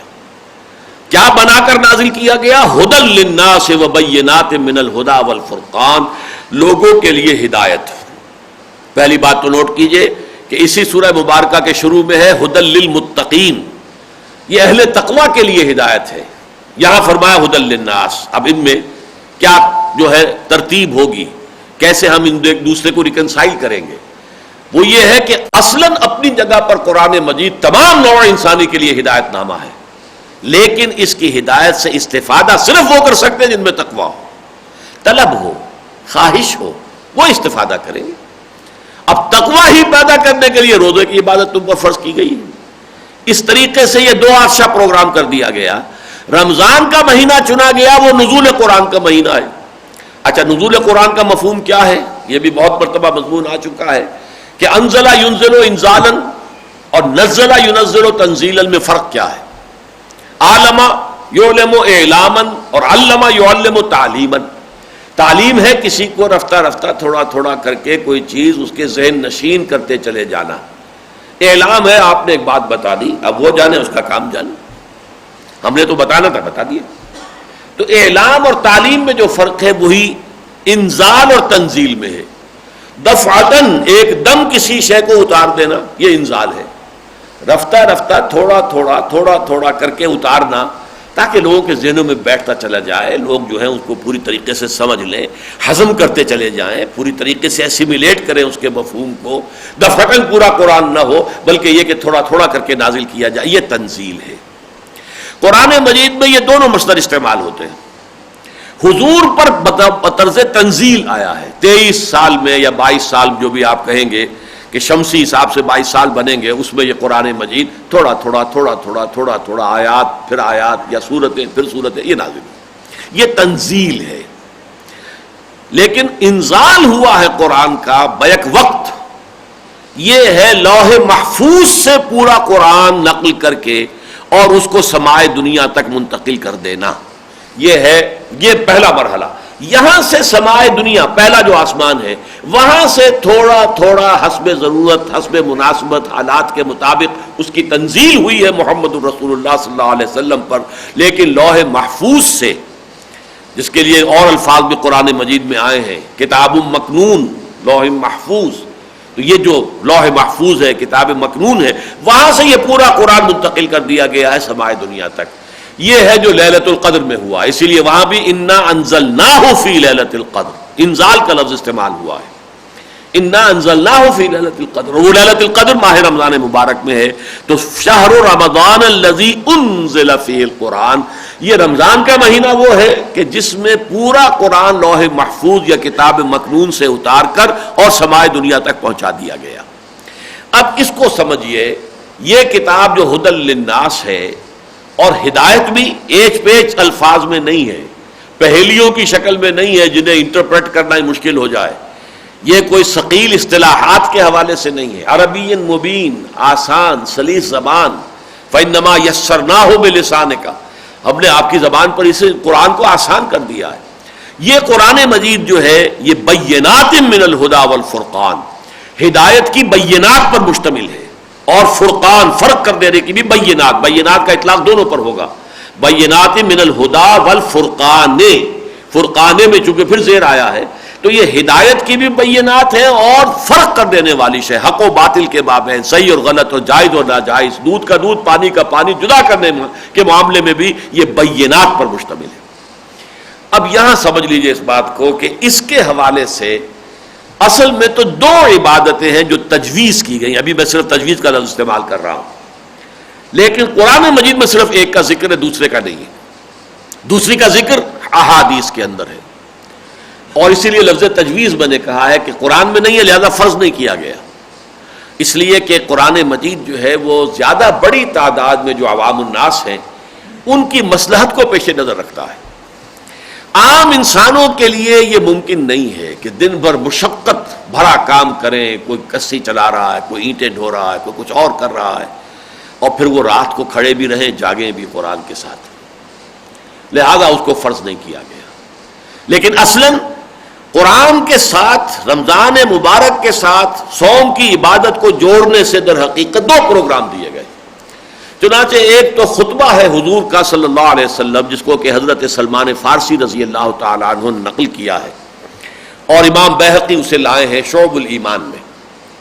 اس میں حضرت سلمان فارسی فرماتے ہیں خطبنا رسول اللہ صلی اللہ علیہ وسلم فی آخر یوم من شعبان فقال، ہمیں خطبہ ارشاد فرمایا نبی اکرم صلی اللہ علیہ وسلم نے شعبان کے آخری دن، اور اس خطبے میں فرمایا یا ایھا الناس، اے لوگو، قد اظلکم شہر عظیم، تم پر ایک بڑی عظمتوں والے مہینے نے سایہ کر دیا ہے، سایہ فگن ہو گیا ہے. جیسے آپ انگریزی میں کہتے ہیں coming events cast their shadows before, تو شعبان کا آخری دن ہے، رمضان آیا چاہتا ہے، تو گویا کہ رمضان نے سایہ کر لیا ہے شعبان کے اس آخری دن پر، اس کا جو سایہ ہے وہ پڑ رہا ہے. قد اظلکم شہر عظیم، تم پر سایہ فگن ہو گیا ہے ایک بڑی عظمت والا مہینہ. شہر مبارک، بڑی برکتوں والا مہینہ. شہر فیہ لیلۃ خیر من الف شہر، وہ مہینہ جس میں ایک رات وہ بھی ہے جو 1000 راتوں سے زیادہ افضل ہے اپنی قدر و قیمت کے اعتبار سے. اب نوٹ کیجئے دو جملے حضور کے، جعل اللہ صیامہ فریضۃ وقیام لیلہ تطوعا، اللہ تعالیٰ نے قرار دیا ہے اس مہینے میں روزہ رکھنا فرض، اور اس کی راتوں میں جاگنا، کھڑے رہنا تمہاری مرضی پر، تطوعا، اس کو فرض نہیں کیا. لیکن نوٹ کیجئے کہ شروع میں لفظ ہے جعل اللہ. ویسے تو یہ کہ رات کی عبادت ہے، تہجد ہے، رات کو کھڑے ہونا ہے، یہ بقیہ جو مہینے ہیں آپ وہ شوال میں بھی اور شعبان میں بھی اور ذوالقعدہ میں بھی اور ذوالحجہ میں بھی اور محرم میں بھی، سفر میں بھی، جب بھی کریں، بہت بڑی بات ہے. تہجد ہے جس کا الزام جب چاہیں. لیکن یہاں لفظ جعل آگے مجعول کے صیغے میں، گویا کہ اس کے مفعول دونوں ہو گئے، لیکن ایک کا مجعول ہونا جو ہے فرض کے درجے میں. جعل اللہ صیامہ فریضۃ، اللہ تعالیٰ نے ٹھہرا دیا ہے، مقرر کر دیا ہے اس کے اندر روزہ رکھنا فرض، وقیام لیلہ تطوعا، اور اس کی راتوں کو کھڑے رہنا تمہاری مرضی پر، تطوع پر، تم اگر چاہو. یہ فرض نہیں کیا گیا. اگرچہ اس کو تطوع خاص اس درجے میں ہم نہیں کہیں گے کہ بالکل نفل کہہ دیں، اس لیے کہ حضور نے اس کا التزام کیا، حضور نے اس کی تشویق و ترغیب دلائی، لہذا صحابہ کرام نے اس پر عمل کیا. پھر یہ کہ حضرت عمر رضی اللہ تعالیٰ عنہ نے پھر ایک مصلحت عامہ کے لیے یہ تراویح کا نظام باجماعت مقرر کر دیا. لہذا یہ کہ اس میں یہ تو بحث ہو سکتی ہے کہ یہ واجب ہو گئی ہے نماز تراویح، یا یہ کہ یہ ابھی سنت موقدہ کے درجے میں ہے، لیکن بہرحال سنت ہے، اس میں کسی شک و شبے کی گنجائش نہیں. تو یہ دو پروگرام اب ہو گئے. یہی وجہ ہے کہ جو متفق علیہ روایت ہے جو کہ بخاری اور مسلم دونوں میں حضرت ابو ہریرہ رضی اللہ تعالیٰ عنہ سے، وہاں آپ دیکھیں گے یہ دونوں لفظ آتے ہیں بالکل پیرلل. حضور نے فرمایا من صام رمضان ایمانا واحتسابا غفر له ما تقدم من ذنبه ومن قام رمضان ایمانا واحتسابا غفر له ما تقدم من ذنبه. جس نے روزے رکھے یا روزہ رکھا ماہ رمضان کے دوران اور اس ایمان کے ساتھ اور اللہ تعالیٰ سے اس کا اجر و ثواب مانگنے اور طلب کرنے کی نیت کے ساتھ، اس کے پچھلے تمام گناہ معاف ہو جائیں گے. اور جو کھڑا رہا رمضان کی راتوں میں اسی ایمان اور احتساب کے ساتھ، غفر له ما تقدم من ذنبه ومن قام ليلة القدر ایمانا واحتسابا غفر له ما تقدم من ذنبه. اب ظاہر بات ہے قیام اللیل جو ہے وہ 1 گھنٹے کی تراویح جو ہے وہ اس کا تقاضا پورا نہیں ہوتا. قیام اللیل کا نصاب تو جو ہے وہ تو سورہ مزمل میں ہے، لفظ وہی آیا ہے. یا ایھا المزمل قم اللیل الا قلیلا نصفہ او انقص منہ قلیلا او زد علیہ ورتل القرآن ترتیلا. اور آخر میں اس پہلے رکوع کے فرمایا، بلکہ دوسرے رکوع کے شروع میں، ان ربک یعلم انک تقوم ادنی من ثلثی اللیل ونصفہ وثلثہ وطائفۃ من الذین معک. تو کم سے کم مقدار 1/3 شب بنتی ہے، لیکن یہ کہ اصل جو نصاب ہے وہ آدھی شب، آدھی رات، اور یہ کہ آدمی اور ذرا بڑھے اور تو 2/3 رات ہو جائے. تو یہ ہے در حقیقت نصاب قیام اللیل کا. اس سے کم پر قیام اللیل کا انطباق یا اطلاق نہیں ہو سکتا. اس حوالے سے اصل میں جو مقصود تھا وہ تو یہ تھا کہ دن میں تو روزہ رکھنا ہے، اور وہ ظاہر بات ہے دن کے 1 گھنٹے کا یا 2 گھنٹے کا نہیں، یہ پورے دن کا ہے. اور رات کو کھڑے رہنا اور جاگنا ہے قرآن کے ساتھ، وہ بھی ظاہر بات ہے کہ 1 گھنٹے کا یا 2 گھنٹے کا نہیں ہو سکتا، بلکہ یہ کہ رات کا معتدب حصہ جو ہے قرآن کے ساتھ جاگنے میں صرف ہو. یہ ہے کہ جس کی ترغیب دلائی گئی. چنانچہ ایک اور حدیث ہے، اسے بھی امام بیہقی لائے ہیں اپنی شعب الایمان میں. حضرت عبداللہ ابن عمرو بن العاص رضی اللہ تعالی عنہما اس کے راوی ہیں. حضور فرماتے ہیں القرآن والصیام یشفعان للعبد. روزہ اور قرآن بندے کے حق میں شفاعت کریں گے، سفارش کریں گے. یقول الصیام، روزہ یہ کہے گا اے رب منعتہ طعام والشہوات بالنہار، اے اللہ اے رب میں نے تیرے اس بندے کو دن کے وقت کھانے پینے سے اور اپنی خواہش نفس سے، جنسی خواہش سے روک کے رکھا، میری وجہ سے رکا رہا، بس میری شفاعت اس کے حق میں قبول فرما.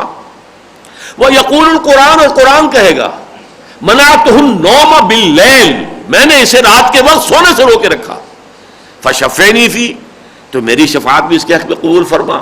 اور حضور فرماتے فیشفعان، ان دونوں کی شفاعت قبول ہوگی. یہاں بھی یہ دونوں چیزیں بالکل پیرلل آ رہی ہیں. تو یہ میں نے وضاحت کر دی کہ رمضان مبارک کا انتخاب ہو گیا اس لیے کہ نزول قرآن کا مہینہ ہے. اچھا، اس کا خاص تقاضا جو ہے وہ قرآن میں بیان نہیں کیا گیا، اسے سنت پر چھوڑ دیا گیا حضور صلی اللہ علیہ وسلم کے لیے. اس لیے کہ دین در حقیقت 2 چیزوں کے مجموعے کا نام ہے، کتاب اللہ و سنت رسول ہی صلی اللہ علیہ وسلم.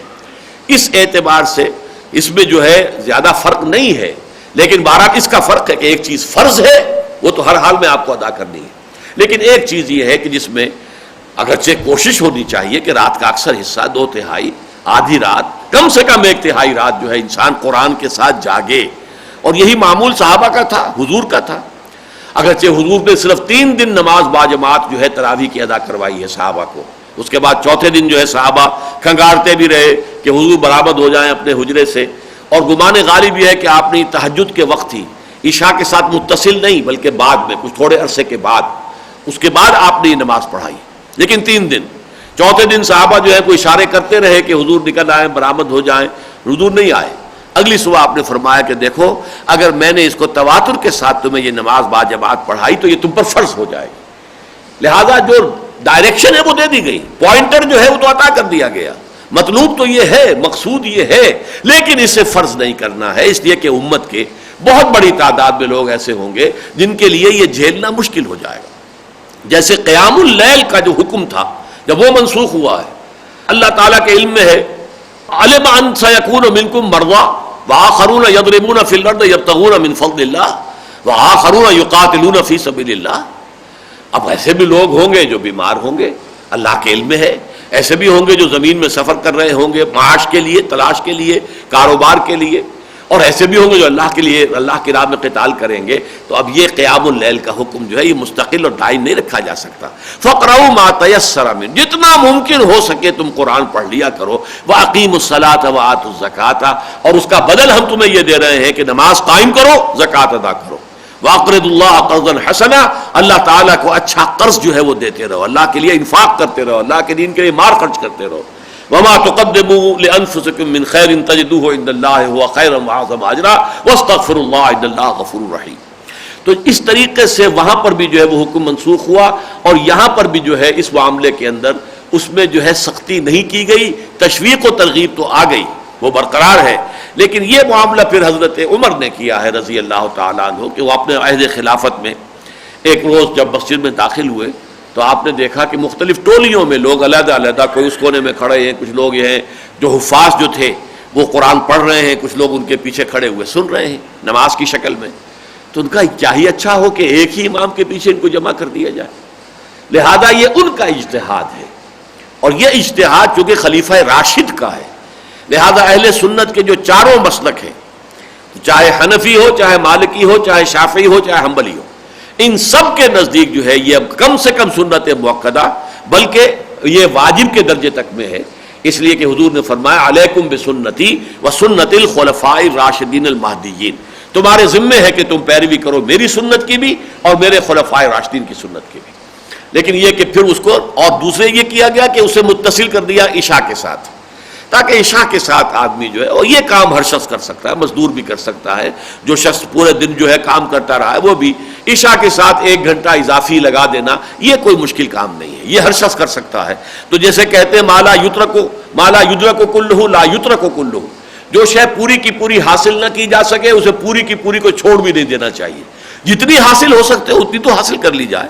تو اگر یہ تہائی شب، نصف شب، 2/3 شب جاگنا ممکن نہیں ہے تو کم سے کم یہ کہ یہ 1 گھنٹہ تو لگا لیا کرو کہ اس میں تم جو ہے وہ 20 رکعتوں میں، یا بعض جگہوں پر یہ 36 رکعتوں تک آتا ہے. جو امام مالک کی جو فقہ ہے، فقہ مالکیہ، اس کے اندر 36 رکعتیں بھی ہیں، لیکن یہ کہ عام طور پر 20 ہی کا معاملہ ہے. چنانچہ حنبلی فقہ جو ہے کہ جو یوں سمجھیے کہ اہل حدیث فقہ سے نزدیک ترین ہے، امام احمد ابن حنبل جو ہے ان چاروں ائمہ میں سے سب سے جو بعد کے ہیں وہ امام احمد ابن حنبل ہیں، جن کے سامنے امام اعظم کے اجتہادات بھی موجود تھے، امام مالک کے اجتہادات بھی موجود تھے، امام شافعی کے اجتہادات بھی موجود تھے. تو گویا کہ مؤخر ہونے کے نتیجے میں انہیں یہ فائدہ ہوا کہ ان سب کے اجتہادات بھی ان کے سامنے تھے، ان پر غور کر کے انہوں نے ایک رائے قائم کی. ان کے نزدیک بھی 20 رکعتیں ہیں.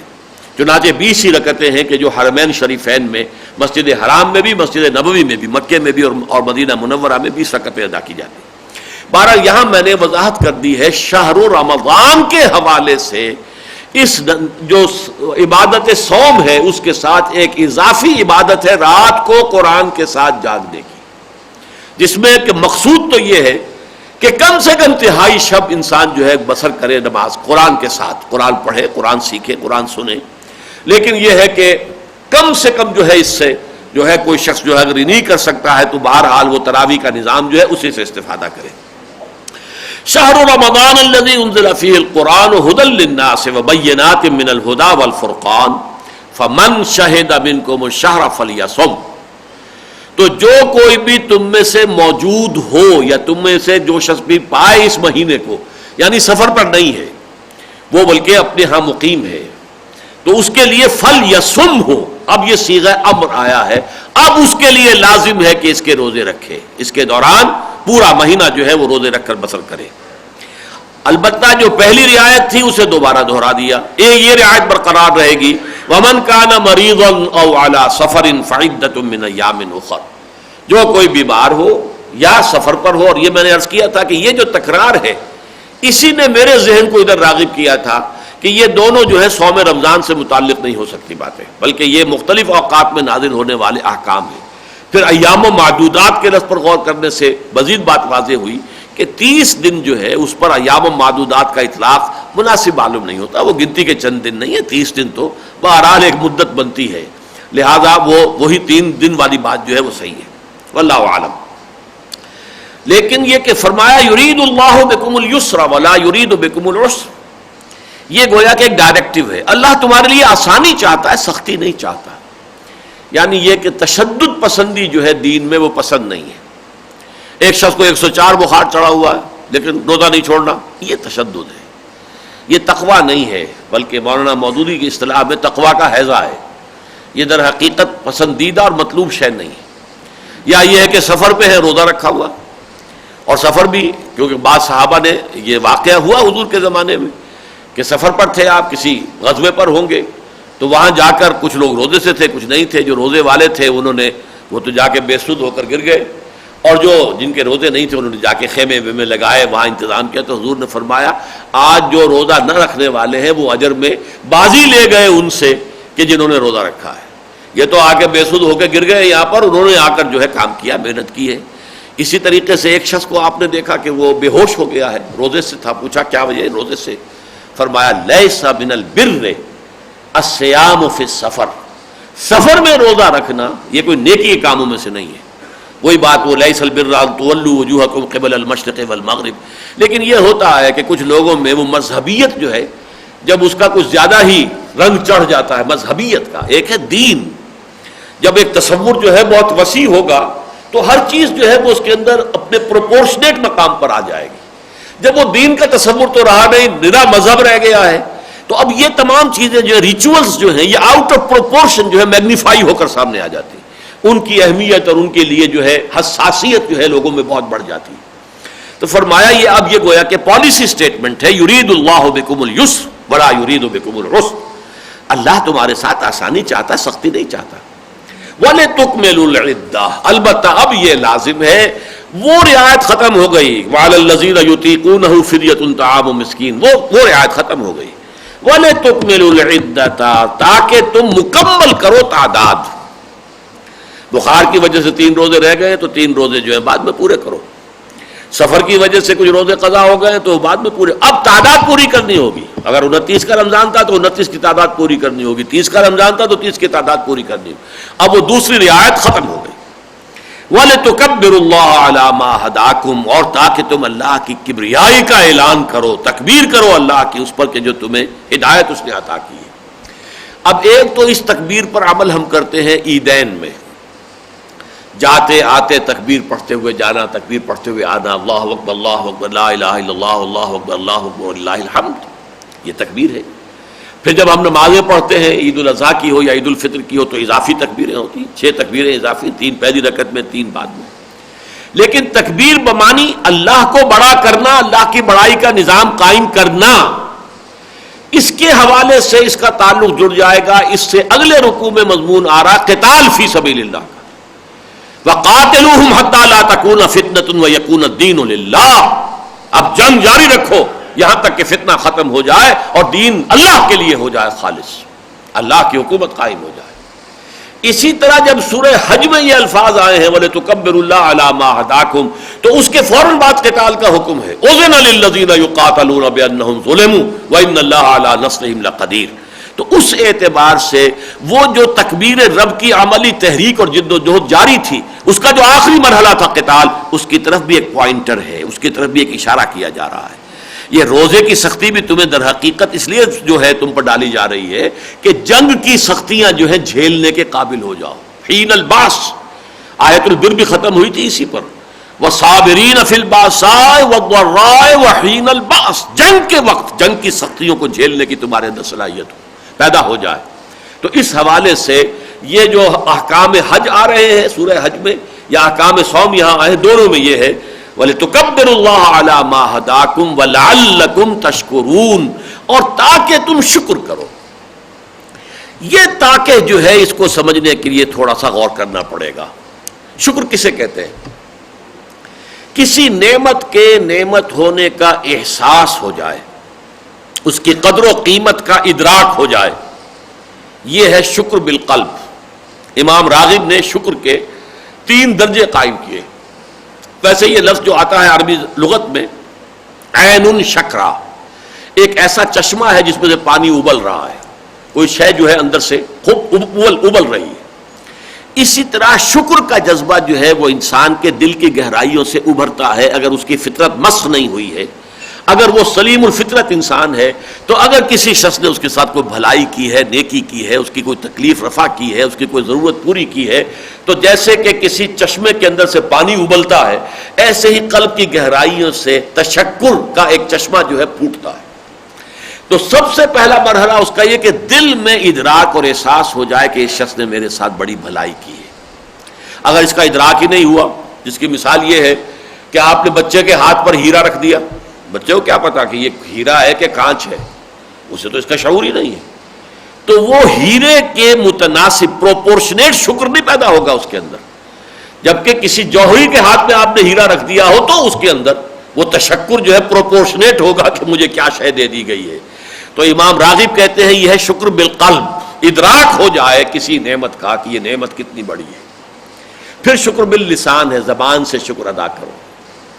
پھر شکر بالجوارح ہے، اپنے پورے وجود سے اس نعمت کا حق ادا کرو. کسی بچے کو اس کو والد نے بڑی اچھی کتاب لا کر دی، بچہ مہذب ہے، سویلائزڈ ہے، وہ تھینکس ڈیڈ یہ کہہ دیا اس نے، ابا جان آپ کا شکریہ، آپ نے میرے لیے یہ کتاب لے کر آئے، پھر اس نے اٹھا کر اسے اوپر رکھ دیا، اسے پلٹ کر دیکھا ہی نہیں، تو یہ ناشکری ہے۔ لیکن اگر اس نے اس کو پڑھا، اس سے استفادہ کیا، تو یہ شکر ہے عمل کے ساتھ، جو کہ اس کے پورے وجود سے شکر ہوگا، شکر بالقلب، شکر باللسان، شکر بالجوارح۔ اب یہاں شکر کس سے کا ہے؟ قرآن کا۔ کتنی عظیم دولت اللہ نے تمہیں دی ہے، اس کا تمہیں ادراک ہو۔ ادراک کب ہوگا؟ اس جگہ پر آ کر ہمیں صوم رمضان کی جو ایک ایڈیشنل ڈائمنشن ہے وہ سامنے آئے گی، کہ ہمارے وجود میں جسے ہم نے ابھی ایڈ لیبیڈو کہا تھا اور پھر ایگو کہا اور سپر ایگو کہا، تو جان لیجئے کہ ہمارے وجود کے یہ دو حصے ہیں، ایک فرشتہ ہے، از فرشتہ وز حیوان، اور ایک حیوان ہے ہمارے اندر، آدمی زادہ طرفہ معجونست از فرشتہ وز حیوان۔ ایک روح ربانی ہے جو آسمان سے آئی ہے، جو ہمیں اوپر کھینچتی ہے نیکی کے لیے، بھلائی کے لیے، اللہ کا قرب حاصل کرنے کے لیے۔ ایک ہمارا یہ نفس حیوانی ہے جو زمین سے آیا ہے، منہا خلقناکم وفیہا نعیدکم ومنہا نخرجکم تارۃ اخری، یہ ہمیں اپنی طرف گھسیٹتا ہے، زمین کی طرف، زمینی لذتیں، زمینی خواہشات، یہ ان کی طرف، یہ کشاکش ہے جو ہو رہی ہے۔ اور اکثر و بیشتر انسان اکثر و بیشتر اوقات میں وہ اس روح کے تقاضوں کو بھول کر کلیتاً اپنے وجود حیوانی کے تقاضوں کو پورا کرنے میں لگ جاتا ہے۔ روح بھوک سے، اضمحلال سے سسکتی ہے، یا مر گئی یا سسک رہی ہے، بے ہوش ہے، اس لیے کہ ادھر توجہ ہی نہیں، اس کے لیے کسی غذا کا اہتمام ہی نہیں۔ پیٹ کھانے پہ مانگتا ہے، جسم کی غذا ہم جو ہے فراہم کرتے ہیں، جس کے لیے کتنی بڑی سے بڑی محنت اور مشقت کرنے کو تیار ہے۔ ذرا سا یہاں ایک پھنسی نکل آئے تو اس کے علاج کے لیے جو ہے بھاگے پھریں گے، اور اس کے لیے جو ہے کچھ نہ کچھ کریں گے، کوئی اینٹی بایوٹکس لیں گے، کہیں کوئی چیرا دلوائیں گے، کچھ اور کریں گے، لیکن روح کا تو فکر ہی نہیں۔ تو عام حالات میں یہ روح جو ہے دبی ہوئی ہوتی ہے حیوانیت کے بوجھ تلے۔ اب رمضان کا دو عطشہ پروگرام کیا ہے؟ دن میں روزہ رکھو، اس نفس حیوانی کو مزمحل کرو، یہ کمزور ہو، اس کی گرفت ڈھیلی پڑے اس روح ملکوتی پر، اس کا وزن جو پڑ رہا ہے، دباؤ پڑ رہا ہے، اس میں کمی آئے گی، تھوڑا سا اس روح کو جو ہے وہ ہوش آئے۔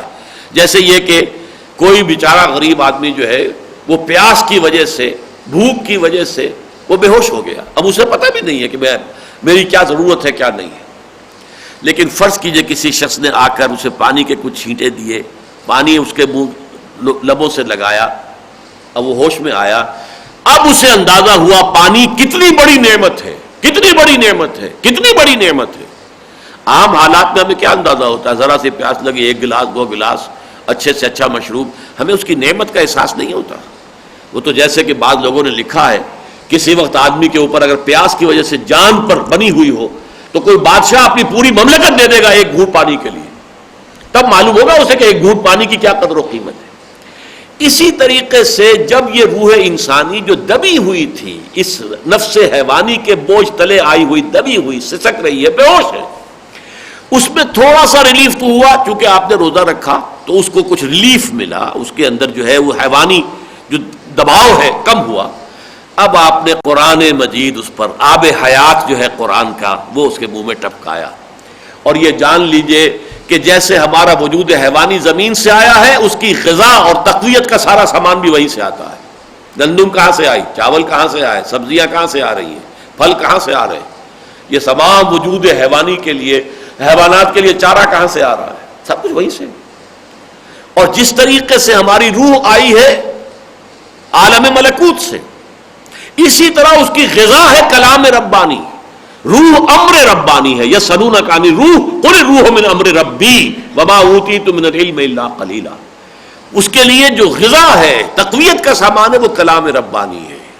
یہ دو عطشہ پروگرام ہوتا ہے تو سب سے پہلا نتیجہ یہ نکلتا ہے قرآن کی عظمت منکشف ہوتی ہے، قرآن کا نعمت ہونا، جو سورہ یونس میں کہا گیا یا ایھا الناس قد جاءتکم موعظۃ من ربکم وشفاء لما فی الصدور وہدی ورحمۃ للمؤمنین قل بفضل اللہ وبرحمتہ فبذلک فلیفرحوا هو خیر مما یجمعون۔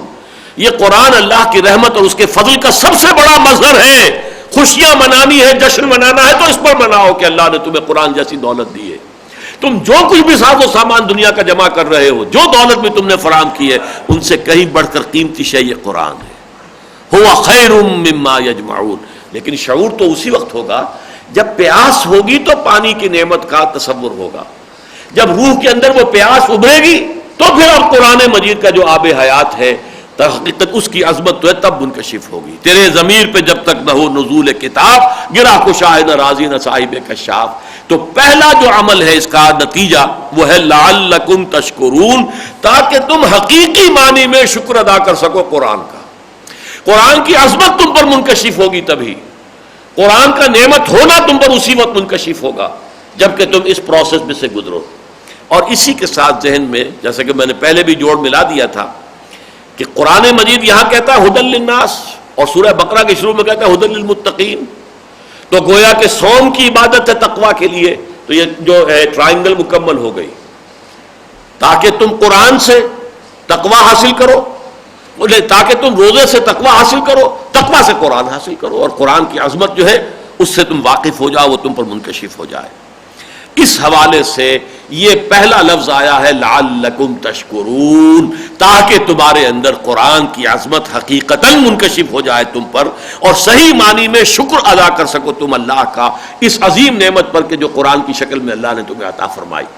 اور یہ بھی نوٹ کر لیجئے کہ اللہ تعالیٰ نے خود بھی اپنی تعریف کی ہے اور گویا کہ ہمیں تلقین کی ہے. الحمدللہ الذی انزل علی عبدہ الکتاب ولم یجعل لہ عوجا. سورہ کہف کی پہلی آیت. کل حمد، کل ثنا، کل تعریف، کل شکر اس اللہ کے لیے ہے جس نے اپنے بندے پر صلی اللہ علیہ وسلم یہ کتاب نازل فرمائی جس میں کوئی ایچ پیچ نہیں رکھا، کوئی کجی نہیں رکھی. اچھا اگلی آیت پڑھیے اب. وَإِذَا سَأَلَكَ عِبَادِي عَنِّي فَإِنِّي قَرِيبٌ. اس آیت کے ربط اور تعلق کو تو اکثر و بیشتر لوگ بالکل نہیں سمجھ سکے، اور میں حیران ہوا کہ سب سے بڑھ کر جو ربط قرآن کے سب سے بڑے علمبردار ہیں وہ بالکل ہی نہیں سمجھ پائے اس کا ربط کیا ہے. اور جب میرے بندے آپ سے نبی میرے بارے میں پوچھیں تو کہیے کہ انی قریب، میں قریب ہی ہوں. اجیب دعوت الداع اذا دعان، میں تو ہر پکارنے والے کی پکار کو سنتا ہوں، جب بھی پکارے، جہاں بھی پکارے. نہ صرف سنتا ہوں، قبول کرتا ہوں اس کی دعا کو. لیکن یہ کہ یہ یک طرفہ عمل نہیں ہوگا. فَلْيَسْتَجِيبُوا لِي، چاہیے کہ وہ بھی تو میری پکار کو سنے، لبیک کہے، میری باتیں مانے. وَلْيُؤْمِنُوا بِي، اور مجھ پر رکھے پورا یقین، پورا ایمان، پورا ایقان. لَعَلَّهُمْ يَرْشُدُونَ، یہ تیسرا لعل آ گیا تاکہ وہ رشد اور فوز و فلاح سے ہمکنار ہو جائیں. یہ اونچی، سب سے اونچی منزل ہو گئی رشد. خلفائے راشدین، صحابہ کرام کو اولئک هم الراشدون، رشد اور فلاح یہ سب سے اونچی اصطلاحات ہے. فائز ہو جانا، فائز المرا، اولئک هم الفائزون، اولئک هم الراشدون، اولئک هم المفلحون. تو یہ رشد جو ہے یہ گویا کہ انسان اپنا وہ اصل مقام جو اللہ نے اس کے لیے پوٹینشلی جس پر کہ اسے پیدا کیا ہے وہاں تک پہنچ جائے، حقیقتاً خلیفۃ اللہ بن جائے، یہ رشد ہے. لہذا یہ لعل پہلے آیا تھا کتب علیکم الصیام کما کتب علی الذین من قبلکم لعلکم تتقون. میں نے کہا تھا یہ پہلا حکمت قرآن کا پہلا لیول ہے، ضبط نفس پیدا ہو جائے، تقویٰ پیدا ہو جائے. اس کے بعد شہر رمضان الذی انزل فیہ القرآن، اس کے لیے عبادت کے لیے ہم نے مقرر کر دیا رمضان کا مہینہ جس میں قرآن نازل ہوا. اس کے روزے بھی رکھو، اور جیسا کہ میں نے عرض کیا کہ اگرچہ یہاں نہیں ہے لیکن سنت رسول کے ذریعے سے وہ دوسری عبادت جو ہے واضح کر دی گئی کہ رات کا زیادہ سے زیادہ جتنا بھی ممکن ہے حصہ قرآن کے ساتھ گزارو، جاگو اور قرآن کو اپنے اندر اتارو. اس کا نتیجہ پہلا نکلے گا یہ کہ لعلکم تشکرون، تاکہ تمہارے اندر قرآن کی اصل عظمت کا ادراک اور شعور پیدا ہو جائے، اور پھر صحیح معنی میں تم قرآن پر اللہ کا شکر ادا کرو اور صحیح معنی میں قرآن سے استفادہ کرو، اسے اپنا امام بناؤ. وَجَعَلْهُ لَنَا إِمَامًا وَنُورًا وَهُدًى وَرَحْمَةً. صرف اللہ سے دعا نہ کرو، اسے بالفعل اپنا امام اور نور اور اپنے لیے ہدایت اور رحمت بناؤ. اور اس کے بعد اصل نتیجہ کیا نکلے گا کہ تمہاری روح جب بیدار ہوئی، وہ بے ہوش پڑی ہوئی تھی پیاس سے، اس کے اوپر آب حیات قرآن کا ٹپکایا گیا. اب اس میں کوئی تقویت پیدا ہوئی ہے تو ایک قانون ہے کل شیء یرجع الی اصلہ، ہر شے اپنی اصل کی طرف رجوع کرتی ہے. یہ روح کہاں سے آئی تھی؟ عالم بالا سے. یہ اس عالم اسفل کی شے نہیں ہے، یہ عالم خلق کی شے نہیں، یہ عالم امر کی شے ہے، لہذا یہ تو ہوگی تو اس کی توجہ کدھر ہوگی؟ وہ جو ہم ہائی اسکول میں مسلسل کئی سال صبح جو ہے جو ہم پڑھا کرتے تھے حمد، اس حمد کے الفاظ یہ بھی ہیں، مجھ کو ہے تیری جستجو، مجھ کو تیری تلاش ہے، خالق میرے کہاں ہے تو، مجھ کو تیری تلاش ہے۔ روح انسانی جو ہے اس کے اندر جو طلب پیدا ہوتی ہے وہ قرب خداوندی کی ہے، بلکہ اللہ تعالیٰ سے وصل، اللہ کا قرب حاصل کرنا، یہ ہے کہ جو روح کے اپنے اندر جو اس کی طلب ہے، جو دبی ہوئی تھی اس کی طرف دھیان ہی نہیں، اس کی طرف توجہ ہی نہیں، وہ تو بیچاری سسک رہی تھی، بے ہوش پڑی تھی، یا ابو جہل جیسے لوگوں کی مر چکی تھی، ختم ہو چکی تھی، وہ بحیثیت انسان مر چکے تھے، ان کی روح ختم ہو چکی تھی۔ وہ تو صرف حیوان ابو جہل زندہ تھا، حیوان ابو لہب زندہ تھا، انسان ابو لہب اور انسان ابو جہل مر چکے تھے۔ لیکن کچھ لوگ ہیں کہ جو مرے نہیں، ابھی روح سسک رہی ہے، بالکل بے ہوش ہے، لیکن ہوش میں آ گئی تو اب کدھر متوجہ ہوگی؟ جب ادھر متوجہ ہوگی، خالق میرے کہاں ہے تو، مجھ کو میری تلاش ہے، تو اب اس کے اندر جو یہ داعیہ پیدا ہوگا قرب الہی کی تلاش کا، اللہ سے ہم کلام ہونے کا، اللہ سے مناجات کرنے کا، تو اس کے لیے فرمایا جب میرے بندے آپ سے میرے بارے میں سوال کریں تو ان کو بتا دیجئے میں کہیں دور نہیں، مجھے پکارنے کے لیے ویرانوں میں جانے کی ضرورت نہیں ہے، مجھ سے لو لگانے کے لیے کہیں جا کر گپھاؤں میں اور جنگلوں میں اور پہاڑوں کی چوٹیوں پر یا غاروں میں بیٹھ کر جو ہے تپسیاؤں کی ضرورت، جب چاہو جہاں چاہو مجھ سے ہم کلام ہو جاؤ۔ اس سے بڑا اوپن لائسنس جو ہے واقعہ یہ ہے، یہ میری بات اچھی طرح پلے باندھ لیجئے کہ اگرچہ ہیومن رائٹس کا میگنا کارٹا، انسانی حقوق کا میگنا کارٹا بہت بڑی دستاویز تھی کہ جس میں انسان کے حقوق معین کیے گئے، میرے نزدیک اس آیت سے بڑا میگنا کارٹا کوئی نہیں، اس سے زیادہ لبریٹنگ شے کوئی نہیں نوع انسانی کے لیے، اس لیے کہ ہمیشہ یہ رہا ہے کہ انسانوں کو کچھ چالاک انسانوں نے اس دھوکے میں ڈالا، تمہارا خدا بہت دور بہت دور بہت دور، تم بہت گھٹیا بہت رذیل، تم گناہوں میں لت پت نجس، تم اس سے ہم کلام نہیں ہو سکتے۔ کچھ انٹرمیڈیئریز ہیں، کچھ درمیانی لنکس ہیں، کچھ دیوتا ہیں، کچھ دیویاں ہیں، کچھ اہل اللہ ہیں، کچھ فوت شدہ ہیں، ان کے مقابر ہیں، ان کے مجاور ہوتے ہیں، پروہت ہوتے ہیں، پجاری ہوتے ہیں، ان کی مٹھی گرم کرو، ان کو نذرانے پیش کرو، پھر یہ تمہاری درخواستیں جو ہے پہنچائیں گے وہاں تو شاید قبول ہو جائے۔ یہ بدترین ایکسپلائٹیشن نوع انسانی کی مذہب کے حوالے سے ہوئی۔ پوپ کے پاس جاؤ، کنفیس کر لو اپنے گناہ کو، کچھ نذرانہ بھی دے دو، وہ معافی کا پرچہ دے دے گا تم، اسے اختیار حاصل، عام پادری کو بھی اختیار حاصل۔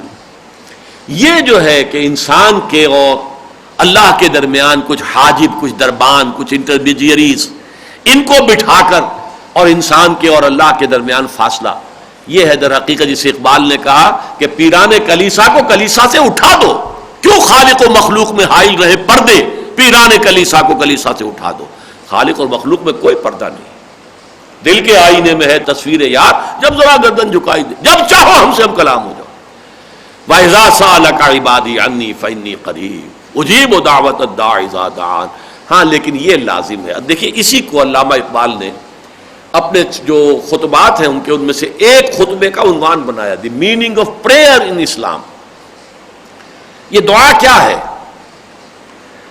اذا دعان، مجیب دعوت الداع اذا دعان، میں تو ہر پکارنے والے کی پکار کو سنتا ہوں جب بھی مجھے پکارے، جب بھی مجھ سے دعا کرے، نہ صرف سنتا ہوں قبول بھی کرتا ہوں۔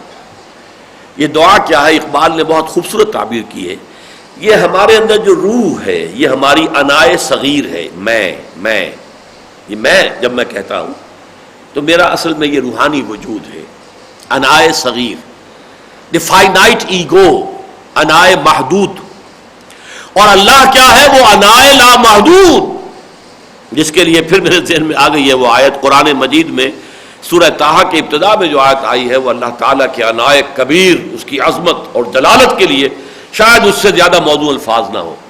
اننی انا اللہ لا الہ الا انا فاعبدنی واقم الصلاۃ لذکری، یقیناً میں ہی ہوں اللہ جو الہ واحد ہے، کوئی الہ نہیں ہے میرے سوا، بس میری بندگی کرو۔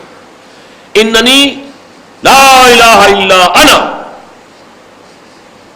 اننی انا اللہ لا الہ الا انا فاعبدنی.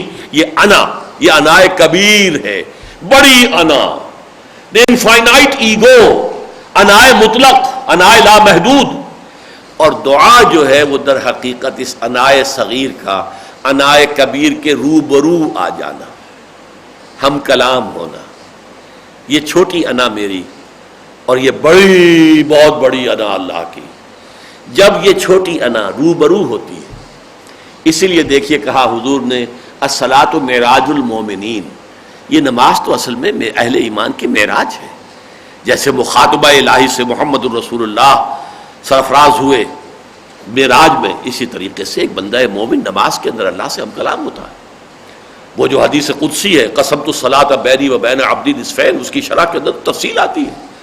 جب بندہ کہتا ہے الحمدللہ رب العالمین، اللہ فوراً فرماتا ہے حمدنی عبدی، میرے بندے نے میری حمد کی ہے. جب کہتا ہے الرحمن الرحیم اثنا علی عبدی، میرے بندے نے میری ثنا کی ہے. جب بندہ کہتا ہے مالک یوم الدین، اللہ فرماتا ہے مجدنی عبدی، میرے بندے نے میری بزرگی بیان کی ہے. یہ جو قرب ہے یہ ہے دعا. دس از دی ایسنس آف دعا. ایک ہوتا ہے دعائیں پڑھنا، جیسے کہ حج کے لیے بھی کتابیں موٹی موٹی لوگ لے جاتے ہیں، وہ طواف کرتے ہوئے دعائیں پڑھ رہے ہوتے ہیں. وہ دعا کا پڑھنا اور ہے دعا کا مانگنا، دعا میں ہم کلام ہونا اللہ سے، یہ بالکل دوسری شے. چاہے وہ ایک ہی دعا ہے کہ جو پڑھی جاتی ہے رکن یمانی، اور پھر وہ جو سب سے بڑا رکن ہے جہاں پہ کہ حجر اسود ہے، وہ اگلے رکوع میں وہ آ بھی جائے گی، بلکہ اس سے اگلے رکوع میں ربنا آتنا فی الدنیا حسنۃ وفی الآخرۃ حسنۃ وقنا عذاب النار. یہ گویا کہ سب سے بڑی دعا ہے. لیکن یہ کہ دعا کا قلب کی گہرائیوں سے نکلنا اور اس کیفیت کا حاصل ہو جانا حضوری کا، جسے ہم حضوری کہتے ہیں، کہ آپ گویا کہ اللہ کی پریزنس میں ہیں، اللہ کے سامنے کھڑے ہیں، روبرو ہیں، انائے صغیر انائے کبیر سے ہم کلام ہیں. یہ ہے در حقیقت دعا، اور یہ ہے معراج انسانیت. اس لیے حضور نے اسی دعا کو کہا ہے الدعاء مخ العبادہ. یہ دعا جو ہے عبادت کا اصل نچوڑ ہے. دعا جو ہے اس کا لب لباب ہے، عبادت کا جوہر ہے. بلکہ ایک حدیث میں آیا الدعاء هو العبادہ، دعا ہی تو اصل عبادت ہے. اس لیے کہ در حقیقت ایسنس یہی ہے کہ انائے صغیر انائے کبیر کے سامنے آ جائے، ہم کلام ہو. یہی وجہ ہے کہ نماز شروع کرتے ہوئے انی وجہت وجہی للذی فطر السماوات والارض حنیفا. چاہے یہ کہ الفاظ تو کہہ دیے ہیں لیکن ذہن کہیں اور ہی الجھا ہوا ہے. ایک ہے ہم تن آپ متوجہ ہو جائے.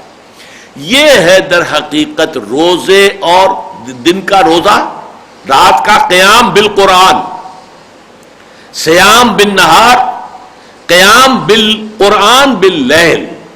ان دو کا جو پروگرام بنے گا وہ emancipation of the soul of the spirit, انسان کی روح ملکوتی وہ گویا کہ آزاد ہوگی. اس کی زنجیروں میں جو جکڑا ہوا تھا اسے جو ہے وہ ایک آزادی نصیب ہوگی، اور اس کے نتیجے میں وہ اللہ کی طرف متوجہ ہو کر اس سے ہم کلام ہوگی. اور یہ ہے رشد.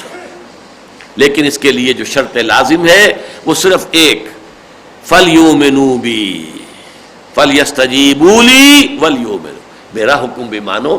یہ دو طرفہ معاملہ ہوگا میرے ساتھ، یک طرفہ نہیں. ان تنصروا اللہ ینصرکم، اگر تم اللہ کی مدد کرو گے اللہ تمہاری مدد کرے گا. فاذکرونی اذکرکم، یہ ہم پڑھ چکے ہیں. تم مجھے یاد رکھو میں تمہیں یاد رکھوں گا. تم میری طرف چل کر آؤ گے میں دوڑ کر آؤں گا. تم بارش بھراؤ گے میں ہاتھ بھراؤں گا. تم اپنا روح پھیر لو گے میں بھی پھیر لوں گا. تم دوبارہ رجوع کرو گے میں بھی رجوع کروں گا. تواب اللہ بھی ہے، تواب بندہ بھی ہے. شکر تم کرو گے میں بھی کروں گا. شکور اللہ بھی ہے، شکور بندہ بھی ہے. بندہ اللہ کی نعمت پر شکر ادا کرتا ہے اور اللہ اس کی شکر کی قدر فرماتا ہے. ہم لفظی ترجمہ کرتے ہوئے جو ہے فرق کر دیتے ہیں کہ اللہ کی شان میں وہ لفظ جو ہے اس کے شایان شان استعمال ہو. لفظ تو وہی ہے شکور. شکور بندہ بھی ہے، اللہ بھی ہے. تواب اللہ بھی ہے، تواب بندہ بھی ہے. اور یہ کہ اللہ بھی یاد رکھتا ہے. اگر میرا بندہ مجھے اپنے دل میں یاد کرتا ہے میں بھی اسے اپنے دل میں یاد کرتا ہوں.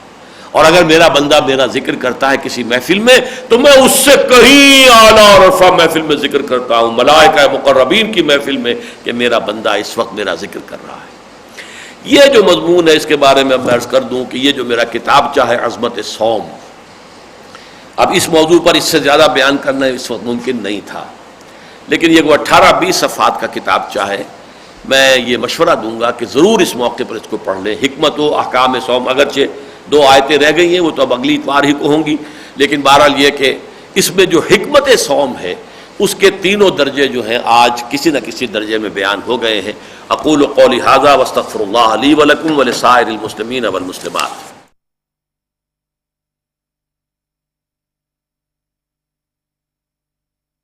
تتقوا، پھر اگر تم ایمان پر قائم رہو گے، تقوی پر قائم رہو گے، فلکم اجر عظیم، تمہارے لیے بہت بڑا اجر ہوگا۔ ولا يحسبن الذين يبخلون بما آتاهم الله من فضله هو خيرا لهم، اور وہ لوگ کہ جو بخل کر رہے ہیں اس مال کے بارے میں جو اللہ نے ان کو دیا ہے، وہ یہ نہ سمجھے کہ یہ ان کے لیے خیر ہے، کیونکہ جنگ ہوئی تھی، اس کے لیے ساز و سامان، اسلحہ، اس کے لیے انفاق کی بھی ضرورت تھی، لہذا ایک جو ہے ادھر بھی اشارہ کر دیا گیا کہ جن لوگوں نے اس موقع پر بخل سے کام لیا اور اپنی جو ہے وہ جیبیں جو ہے وہ بند رکھی یا اپنی تجوریوں کے دروازے جو ہے وہ قفل رکھے، وہ یہ نہ سمجھے کہ مال ہمارے پاس ہے تو یہ ہمارے خیر کے لیے، بل ہوا شر لہم، یہی مال ان کے لیے عذاب کا ذریعہ بنے گا۔ سیطوقون ما بخلوا بہ یوم القیامہ، جس مال میں انہوں نے بخل کیا تھا اس کا توق بنا کر ان کی گردنوں میں ڈالا جائے گا قیامت کے دن۔ وَلِلَّهِ مِيرَاثُ السَّمَاوَاتِ وَالْأَرْضِ، اللہ ہی کے لیے ہے میراث، وراثت